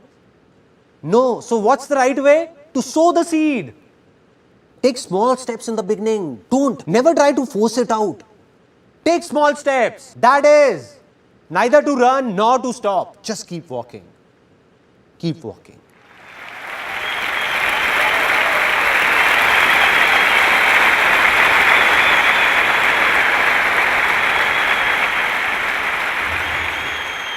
Now there'll be only one glitch in your way ahead, where a lot of people get stuck. Which means that if you do as told, then you will earn money for sure. In anything you do, you will earn money, but will you be successful?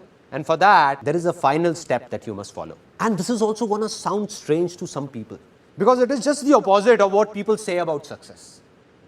But this is true, with proof. You made your land fertile, sowed a seed, that seed has grown into a tree with a lot of fruits on it. Now if you lose it and say that I'll eat all these fruits alone, not give them to anyone, not share it with anyone, what will happen? Either those fruits will rot or you will die trying to eat all of them. Simple.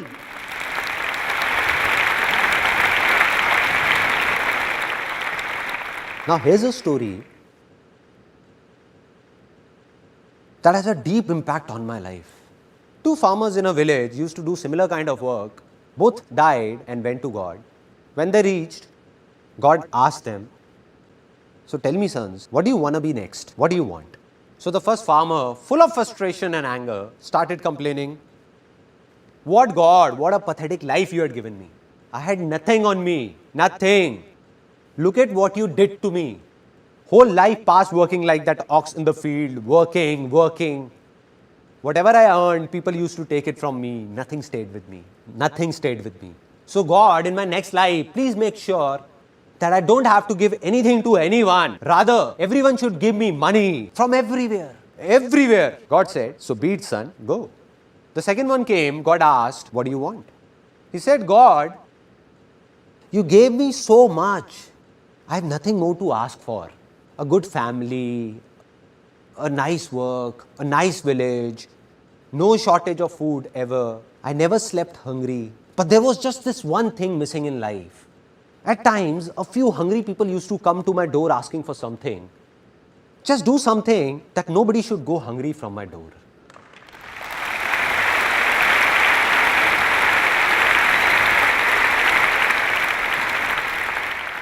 God said, so be it, son.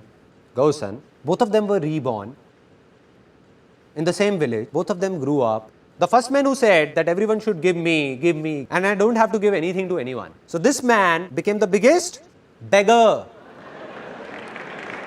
I'll not give it to anyone. Everyone should just give me.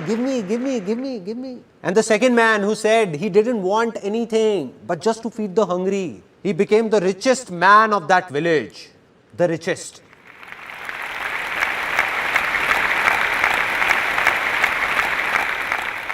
It's simple.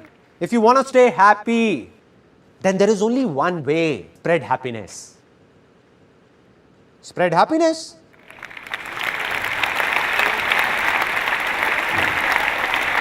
It's so easy, no?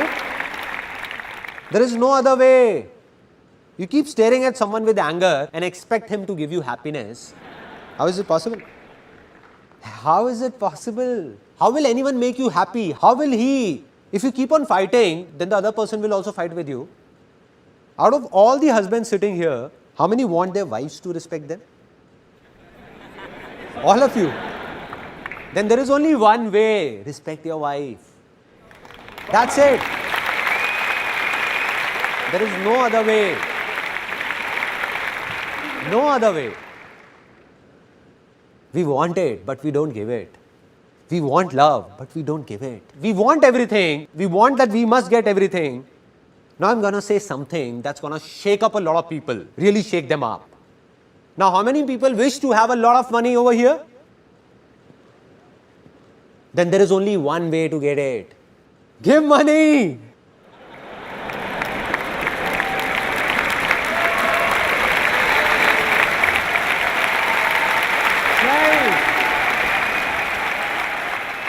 Some of you are not clapping, looking at me very seriously, thinking that I'm going to come up with a box. 10 rupees, 10 rupees, 10 rupees, 10 rupees, 10 rupees, 10 rupees, 10 rupees, 10 rupees. Giving money. How can someone give money? There are strange things that we believe about money. And that too rooted deep in us. No father, no brother, only money together. Right? And some people actually think it's true. They're fighting with their parents, with their brothers and sisters, only for money. For money. I'm not saying that money is not important. That would be impractical to say. It is very important. Very important. But money is only as important as fuel in a car. Neither more nor less.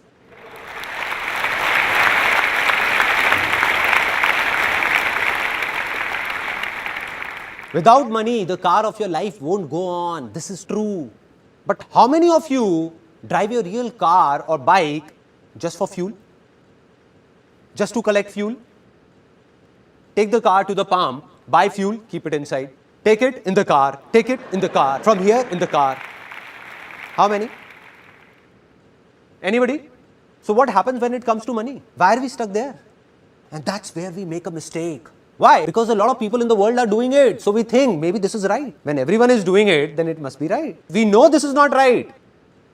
Filling every corner with fuel, fuel, fuel, fuel. So much fuel that there is no place for anyone to sit in the car.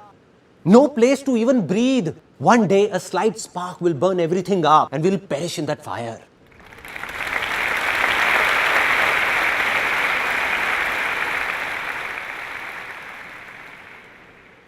It's going on, no? People are burning. They might be successful in everybody's eyes, but not in their own. And this is no theory. If on one side we have somebody for whom money is everything, who is very selfish and he has a lot of money, a lot, but he has only money, nothing else. No happiness, nothing at all. Neither does he give happiness nor gets happiness. And on the other side is someone who might not have that much money, but he believes in just one thing, spreading happiness in this world. So man like him who is spreading happiness in this world, even if he has less money, he is 1,000 times more successful than all those millionaires. 1,000 times. This is called real success. And on the other hand, make those people come and stand here who might have a lot of money, but don't have the courage to give, courage to share, to be happy, to give happiness and smiles. They can't look into anyone's eyes and say that they are successful. They can't. The world says they are, but they are not. Now let's talk about how it works practically, the sharing logic. There was a stage in my life when I was doing photography and I used to do everything myself. I was the office boy, I was the cleaner, and there was a small studio in one corner of my house. Had put a table chair over there. Used to serve water to people, did photography, counseled people, talked to them. And I realized that I won't be able to do it all by myself. So I recruited a female on somebody's reference and a female joined. Now when that female came for the job, she asked for 10,000 rupees as salary I can't give you 10,000 rupees, but 8,000 rupees is fine with me. So she joined. And within 2 months of when she joined, work started increasing at a good pace. After 2-3 months, I thought that presently I earn 20 to 25,000 rupees a month, out of which this girl only takes 8,000 rupees. I have no sense. So I told her politely that I can't give you 8,000 rupees, but 6,000 rupees is fine with me. Do it or not, your choice. And she left. After she left, for 1 complete year after that, I was stuck where I was. Couldn't move ahead a single step, even a single step. Anybody, anywhere in this world, if he says that he can do everything alone, then he is lying. He needs people to help him out. But why will anyone help somebody else before helping his own self? So he will help you only if you will also think of helping him. Simple.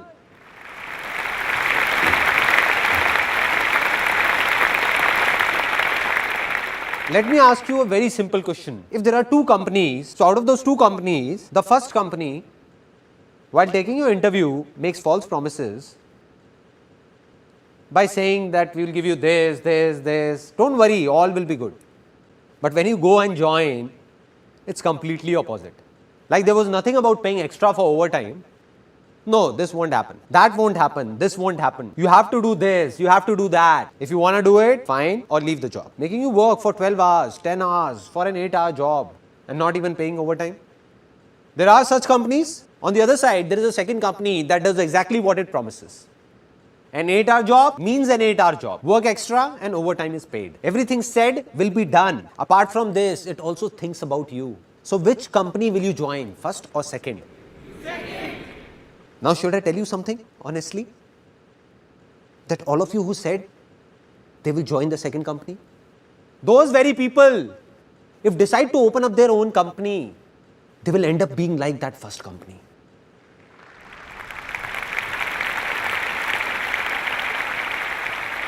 They'll forget about it. Now when they will have their own company, they'll wish to get an employee worth 8,000 for just 5,000. What are we doing, man? What are we doing? There are 2 kinds of people in this world. Those who believe in sharing and those who don't. Now the ones who don't will today or tomorrow have their hands and legs cut. There will be a stage when everyone will leave them and go away to join those people who believe in sharing by their heart. Today they have 2 hands. Gradually they will have 4 hands. 10 hands, then 100 hands, and then thousands. A day will come when he will have countless hands, and that day, success will be a very small word. It will be a miracle. Miracle.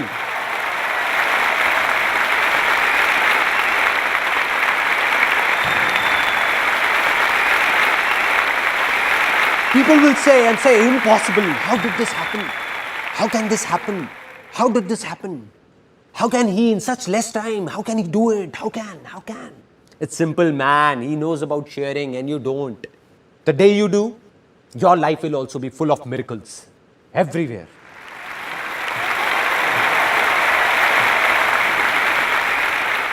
Now, the tree of success has a lot of fruits and we are sharing them. Knowing more fruits will grow. We are sharing. So you have become successful. But now the question is, who am I? What's my story? As a kid, I thought I could do many things. But as I grew up, I thought I couldn't do anything. And there were a lot of reasons behind it. Out of which the biggest reason was that when I was in 10th standard, some major problems hit our family. My dad had a business of aluminium from 20 years in partnership with someone that closed down overnight, because of which our financial condition became critical. We had no clue what will happen now. Nobody had a clue. And my father went into a bit of depression as well. And there was a strange atmosphere in the house. Everybody was worried, what will happen now? I was studying, what could I do? Now there are 2 things that happen in these kind of situations. One, there are families that break apart, fall apart. They start fighting within themselves. And 2, there are families that come together. Our family chose the second one. Me, my mother, my younger sister, we all came together and said, this is not only my father's problem, but our problem. and we will find a way out. We will do something will happen.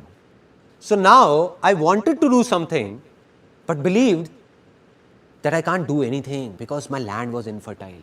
So we tried a lot of things, like we did a business in which my mother used to pack handmade sweets, and I used to go and give those boxes to people, and I took those sweets here and there, distribute pamphlets in my friends and relatives everywhere, but that didn't work and closed down. After that, we opened up a telephone booth, photo state, STD, PCO. My mother used to run it. At times, I also went there to help her. And going there, my land became even more infertile. Because I saw people fighting with my mother for just 25 paisa. I felt angry. But what to do? Such was life. That's when I thought that money is everything. Money is God. I just want money anyhow. I don't want anything else. Just get me a job from somewhere so that I get money and solve all these problems. So that telephone booth also closed down. After that, I went for a lot of interviews and failed everywhere. Had no clue what all was happening. And then came the turning point of my life. I went to a seminar. It was a multi-level marketing company seminar. I was 18 at that time, and honestly speaking, in that 3-hour long seminar, I didn't understand even a single thing. Everything went through here. And I exactly remember where I was sitting. It was an auditorium, and I was sitting on the third seat from here. I was looking at a 21-year-old guy standing right here. Till the time he kept talking, nothing entered my mind, everything bounced off. But then he said something in the end. He said, I'm 21 years old and I'm earning 200,000 rupees a month. What they had done was, had got a big photocopy of that check and was showing it on stage, and I was counting zeros sitting there. 1, 2, 3, 4, 5. And I was thinking that this guy is actually earning big. 200,000 rupees a month. I was shocked. My mind blew off because I had seen that even to reach a level of 10 to 15,000 rupees takes years. And here's a guy who is just like me, who earns 200,000 rupees a month. And that was that 1 second. It was that 1 second of my life. Something in me shouted out that if this guy can do it, who looks just like me, then why can't I do it? Am I from a different planet or what? Why can't I do it? If it's easy for him, then it's easy for me as well. I can also do it. Can do it. And the moment these two words entered my life, the moment I believed that everything is easy, changes started happening inside me. From what I used to say, it's difficult, nothing can be done, bad timing, don't know what will happen, I started saying, you see what I do now. We'll get 200,000 rupees checks like this. We'll start my own companies. You just wait and watch. You don't know what's going to happen. And everyone started saying that Sandeep has gone crazy. Now, this is a very interesting point. Whenever people start saying you have gone crazy, it's an indication that you are on the right track.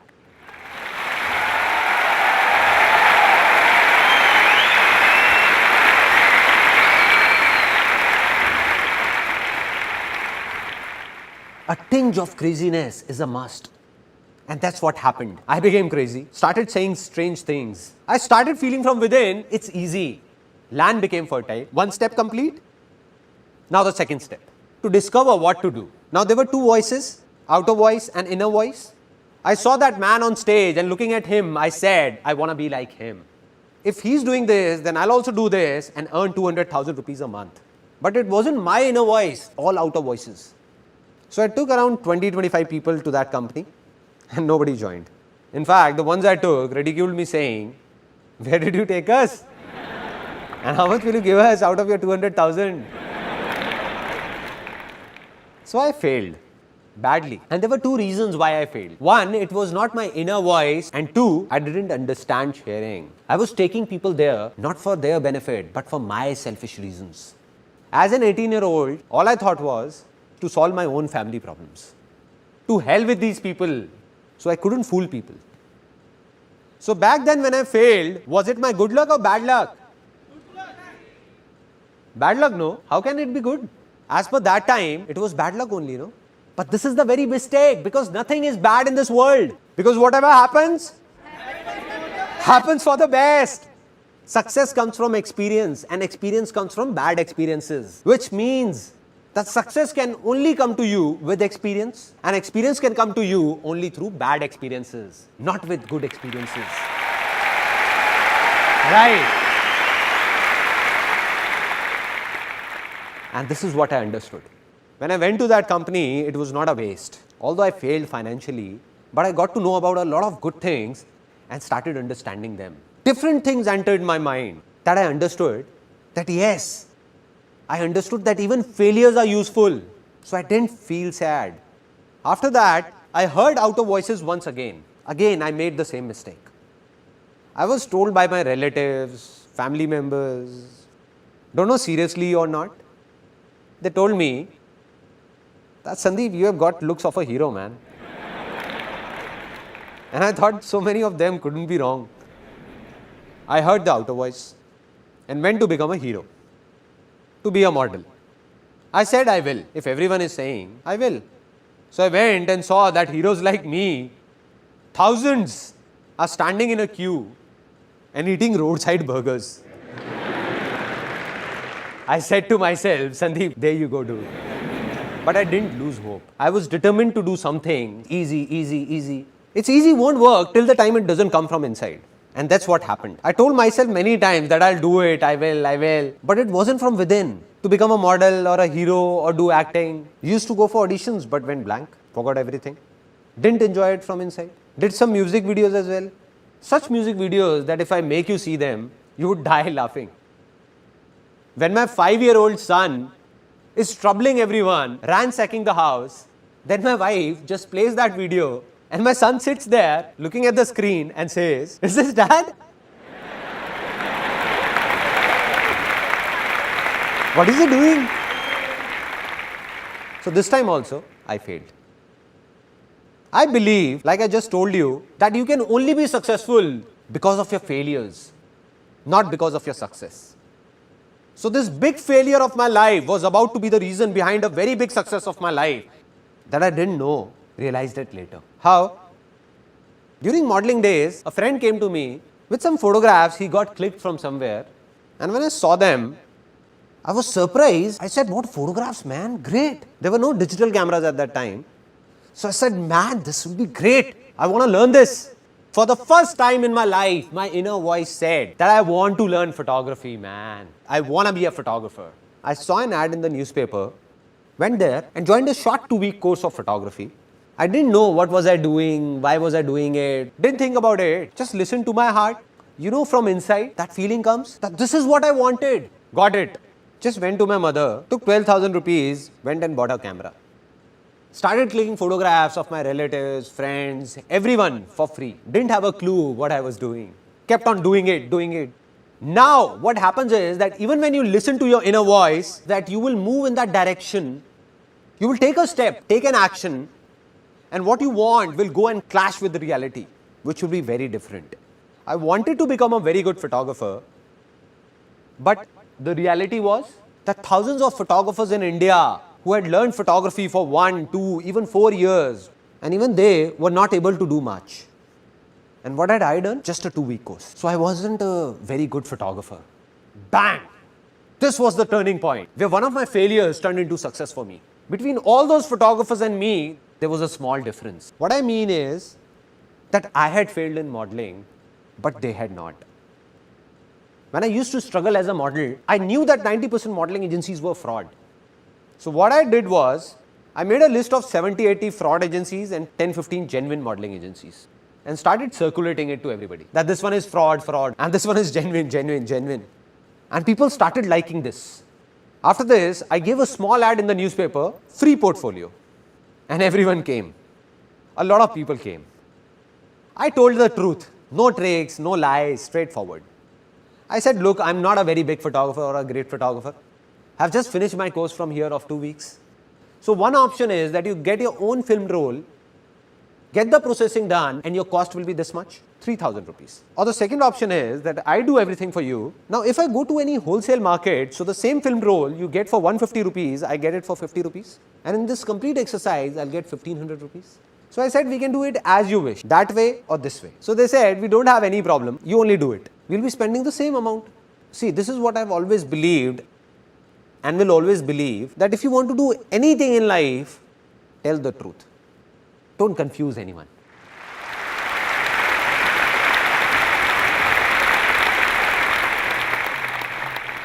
And people came.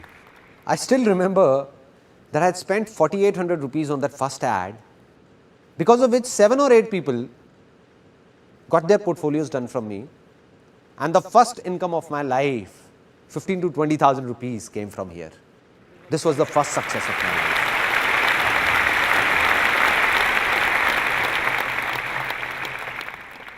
Now, the second big failure of my life.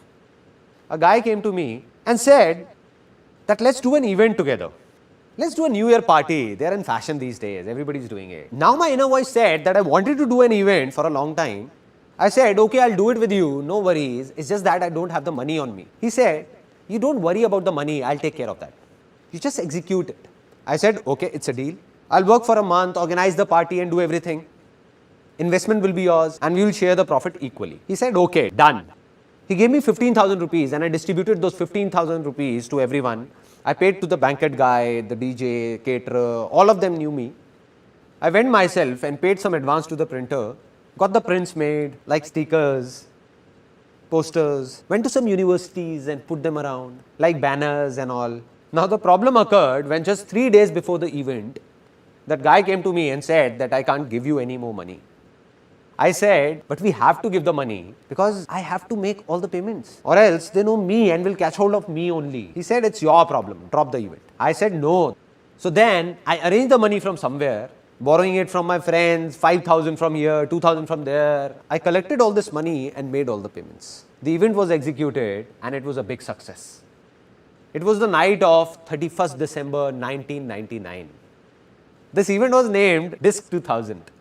The new era of 2000 was about to begin. All the money was inside a bag. I went to that guy and said, okay man, let's do one thing. Let's calculate how much you and me spent and divide the profit equally. He said, what calculation? Which money? He just took that bag and went away with his friends. Since that day, I haven't seen him around in my entire life. What would have a normal human being and not an alien done in such a situation? In such a condition? Would have cried, become worried? I felt happy because somewhere inside I believed that life's experiences come from bad experiences, and I felt happy and said, wow man, this is it. Such a bad experience. What else could be worse than this? I felt happy. And my mother, who is sitting here, would remember when I came back home at 1:30, I put the music on full volume in my room, on full volume, and started dancing alone. Dancing. My parents came in and said, what's up son? Seems like your event was a hit.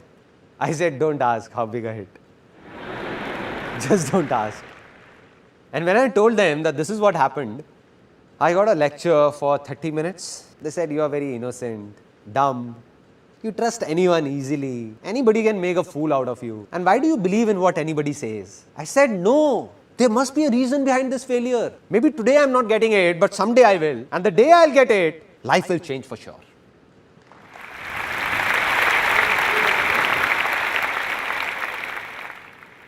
One year passed by, 2 years passed by, I didn't get it. Didn't know what was that failure for. Until in 2003, I had reached a level in photography where I got stuck. The problem was that in photography, it's not only the work but the name that sells. It means that no matter how good I was, but because I didn't have a name, so all those people who got their photos clicked by me were rejected by modeling agencies saying, what trash. What an amateur shoot. Who is this Sandeep Maheshwari? Lives in a cave or what? From where is he? Get yourself clicked from a good photographer. So they used to come back to me saying, what have you done? What a bad shoot. Here, have a look. So I said, I have to make a name somehow. How to do it? I don't know. But I believed it's easy. An idea came from somewhere to make a world record in photography. I went to Limca Book of Records, met the chief editor, and I remember I was sitting, me this side, and she on that side of the table. I had already taken an appointment. She said, yeah, tell me. I said that I want to make a world record in photography. She said, okay, so what have you thought of? I said, you tell me what needs to be done. Because somehow I managed to reach there, they could not throw me out. So she said that, look, it's not that easy. You have to do a lot of things. So it has to be something very big. I asked like, she said there are two options. Either you make India's record or world record. I said forget about India, tell me about the world record. How will I make it? So she narrated a list to me. She told me what all is needed. At least 10,000 photographs need to be clicked. No two photographs should look similar. All should be different. Our moderators will be present there. A minimum of 100 models need to be hired, and this must be done within 12 hours. And after that, when the film rolls will be made, we will check the contact sheets, and if everything is okay, then your name will come in Limca Book of Records. You will get the certificate. I said, okay. Anything else? It will be done. I gave her a date saying that on this date of the next month, this world record will be made. I had no clue what will I do. As I was leaving her office, she said, Sandeep, just 1 second. I said, yes, ma'am. She said, I recommend you to hire an event management company for this. The moment she said an event management company, tuck. I said, madam, here is an event management company in front of you, Disc 2000. So that big failure of my life was about to turn into a big success. And from there I got the confidence that I will make the world record. And when I told my friends about it, they said, what are you saying, man? You will create a world record? You will hire an event management company? Spend 300,000-400,000 rupees? I said, no event management company. I'll do it myself. They said, okay, models. You need 100 models. And one model will charge at least 5,000 rupees. Do you have that much of money, 500,000 rupees to give to the models? I said, I don't even have 10,000 rupees. I don't know how or what will I do. I don't have it. But I said, this world record will be made. They said, no. I said, yes, it will happen. I kept saying, it will, it will, it will. And when we ask from within, we get answers. And I got the answer. A model was sitting in front of me. It was a very interesting moment. He said, I don't have this much money for the portfolio, but I can give you 500 rupees. I said, no issues. No issues, my inner voice said. I said, I'm making my world record. And you just give me 500 rupees. Your photos will be clicked.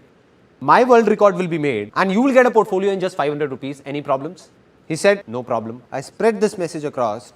People queued up after that. Somebody is making a portfolio in just 500 rupees. A portfolio otherwise made in 30,000 rupees is being done in just 500. A total of 122 models came. More than 10,000 photographs were clicked in 10 hours and 44 minutes. No two shots were similar. The whole event was managed by me. And at the end of the day, my world record was made.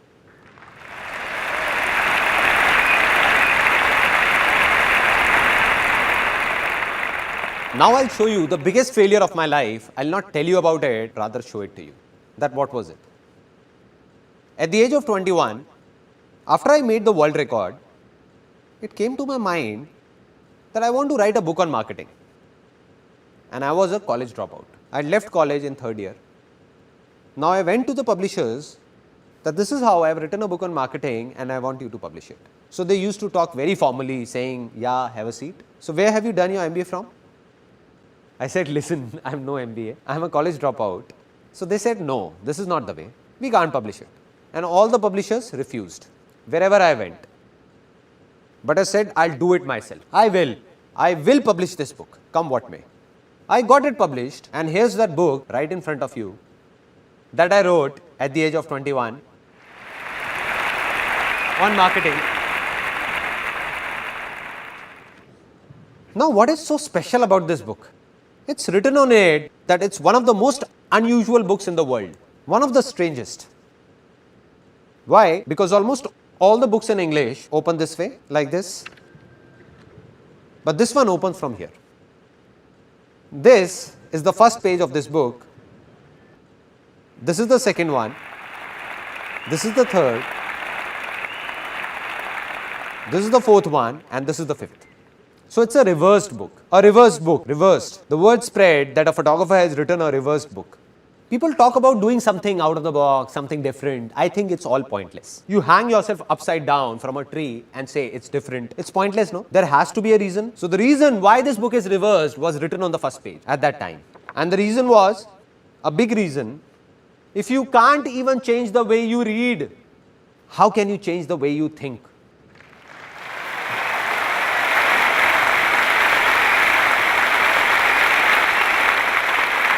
That is, if you can't even change the simplest of your habits, how will you change your life? Just leave it. This book is not meant for you. And that's what happened. People took it seriously. They said, okay, if you don't want us to read it, so be it. Out of the 1,000 copies I got published, just 150 got sold. And the remaining 850 copies were taking a lot of space in the house because it was a small house with a studio and all of us packed together. So my mother gave them to a ragman. So a decent failure. Maybe you will see some grams wrapped in the pages of that book. Failure, that too a big one. Didn't know why this happened. Not at that time, but today I know. This book failed, but to write this book, I read countless books, and while doing so, my fertile land got plowed so many times, that everything became easy for me. Right.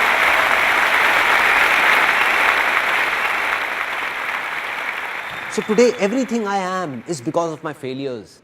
Now, final points. That from where did the biggest success of my life come? In the world of modeling, we were the only agency that got a declaration signed from people that said there is no guarantee of work. We'll make your portfolio, give it to the agencies. If you're lucky, you will get work or else not. And being truthful and honest, we became one of the biggest agencies of Delhi. Though we tried to click the best of photos, but the models still didn't get any work in the market. So my inner voice said, I must do something for these models, something. What? I don't know. Not to take money from them, but to solve their problems somehow. And when the question came, it was answered. An ad agency guy came and said that I don't have time. We will scan this photograph only and print it in the ad. Do you have any problem? I said, why would I have a problem? I called up the model and said, do you have a problem? He said, what are you saying, sir? What problem? What else can I ask for? That if my photograph comes in a newspaper or an ad, the photo got printed, that model was happy, I was happy, and ad agency was happy. And this was that turning point of my life.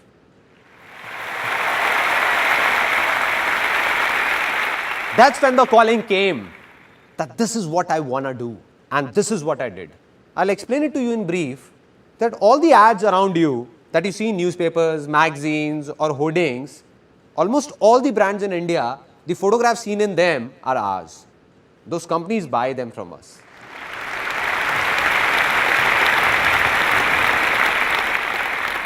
So today, in the given situation, if you ask me that what's success for me, then here is a simple answer to it in a few things, because success is not just limited to one thing, but many things in life, various aspects of life. So one of my aspects, that this company Images Bazaar was started to do something good for those models 6 years ago. In 2006, when this company started, I swore that from that very day, I'll not even take a single penny from any model, but will pay them instead. Until date, thousands of models have worked with us, and not even one of them can say that we have taken a single penny from him or her. Rather, we have paid them. This is success for me. This is success for me. And this is the reason our company has no investors and will never have one, because investors won't be able to understand all this. What will they say? They will say, you are crazy. Being such a famous production house of India, one of the biggest, doing so many shoots, and that too genuine. If you ask the models to pay you 50,000 rupees, they will not even ask why and put the amount on your table.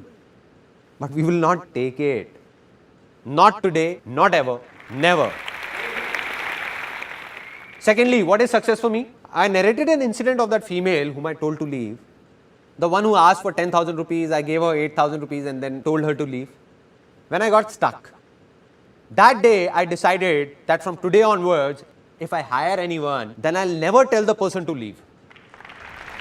Never. They can go by themselves if they want to, but I'll never ask them to leave. 8 years, 10 years, 12 years, 14 years, everybody is still there. In our company, faces don't change. All are still there. So success for me is to share everything with my employees and do all that I can do and go beyond any limit to keep them happy. Any limit. This is success for me.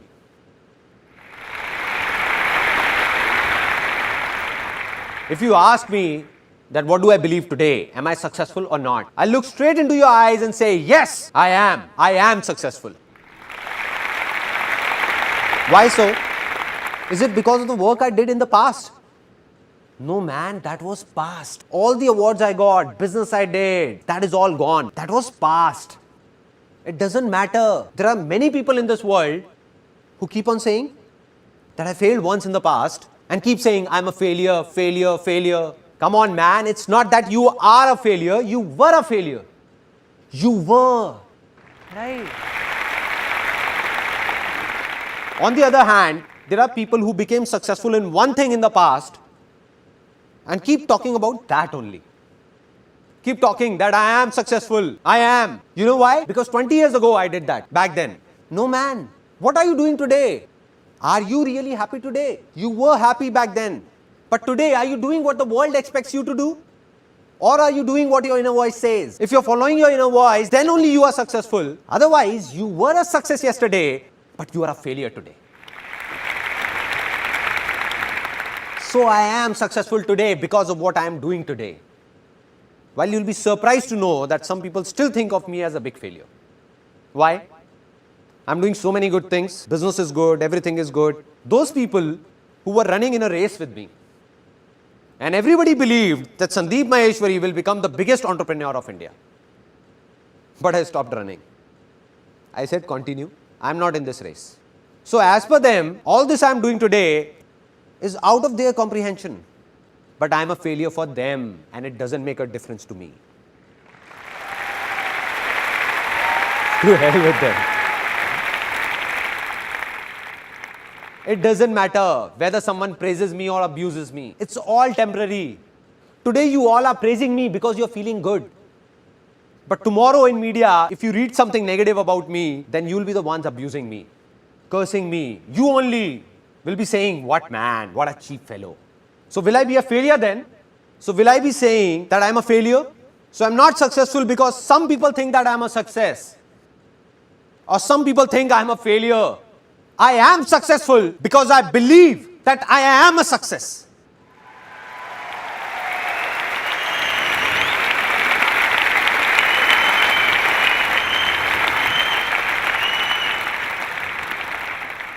Yesterday I met one of my friends and he was asking that from where do I get the inspiration of doing all this? From where? It all started when I was 12 or 13. My grandmom used to narrate a story to me and I liked it so much that I listened to it daily and cried daily. My grandmom used to say, I'll not narrate it again because you cry. And I used to say, please, please. It was a story of a man who used to be very happy with his family, friends, very happy, enjoying. Then a stage came in his life when greed crept in. And because of that greed, he started fighting with his parents, brothers and sisters, with the whole world. Started thinking just about himself and got separated from everyone. He even started fighting with his own wife and kids. So in the remaining last few seconds of his life, when he was about to leave this world, tears were pouring down and he was crying, crying and crying. And the last words he uttered were that I made a big mistake. I made a big mistake. And he left this world saying this. So when I used to listen to that story, something happened inside me. I don't know what it was, but I always used to think that when my last moments will come, what will I say? What will I say to my people? I didn't know it then, but today I know that during those last few seconds of my life, tears will be pouring down, but I'll be crying out of happiness. And while crying, I'll not say anything to anyone, but smile. And say to myself that, wow, man, what a life. Wow. Wow. Wow.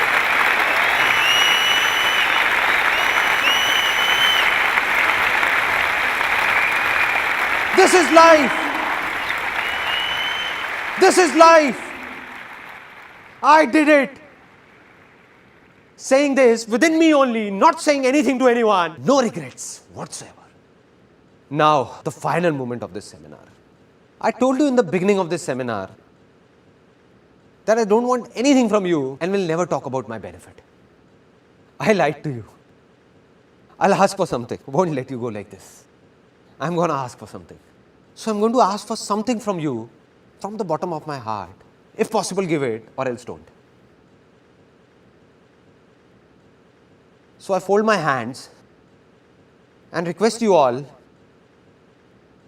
that today all of you have a hunger to do something, to become someone that has brought you here.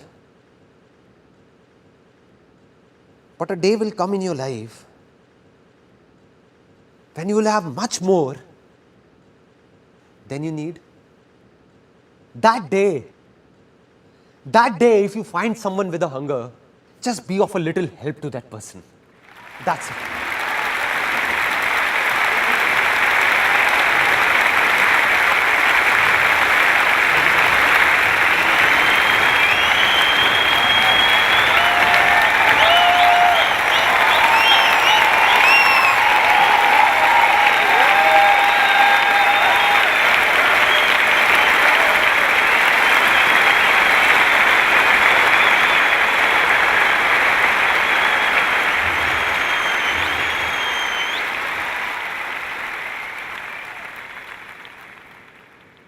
Today, this was the last life-changing seminar of my life.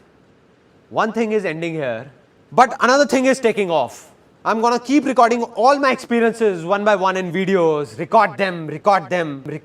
Today I told you it's easy. So why is it easy? In every situation of my life, how did I make the smallest of problems and the most complicated problems easy for myself? I'll tell you all in those videos. I'll open up everything.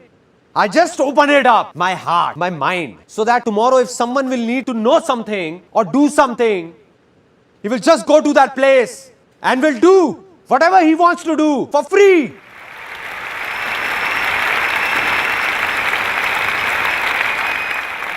And I'll go from this world, but millions like me will come forward. Millions out of you only. Millions like me, where I am standing, right here, someone else will be here, some other crazy fellow, someone else will be doing something like this, and this world will change. This world will change.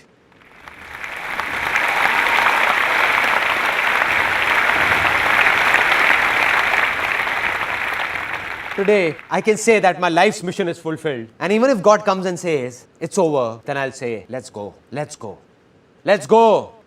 Anyway you say, I did what I wanted to do, did it. Till today, millions of people have attended my seminars. And if I continued further, another few million would have seen it. But now it's video recording, this video recording that's going on will be watched by billions in near future. Out of them, a few people will be there whose conscience will call out, not from here, but from here. That I have to share with those people who need me. And the day this happens,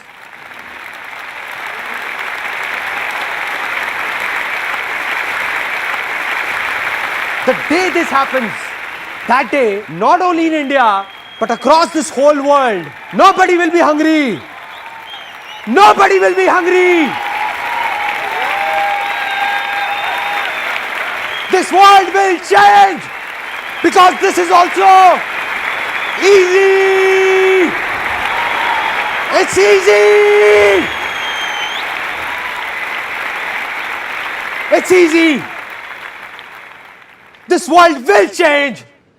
Will change.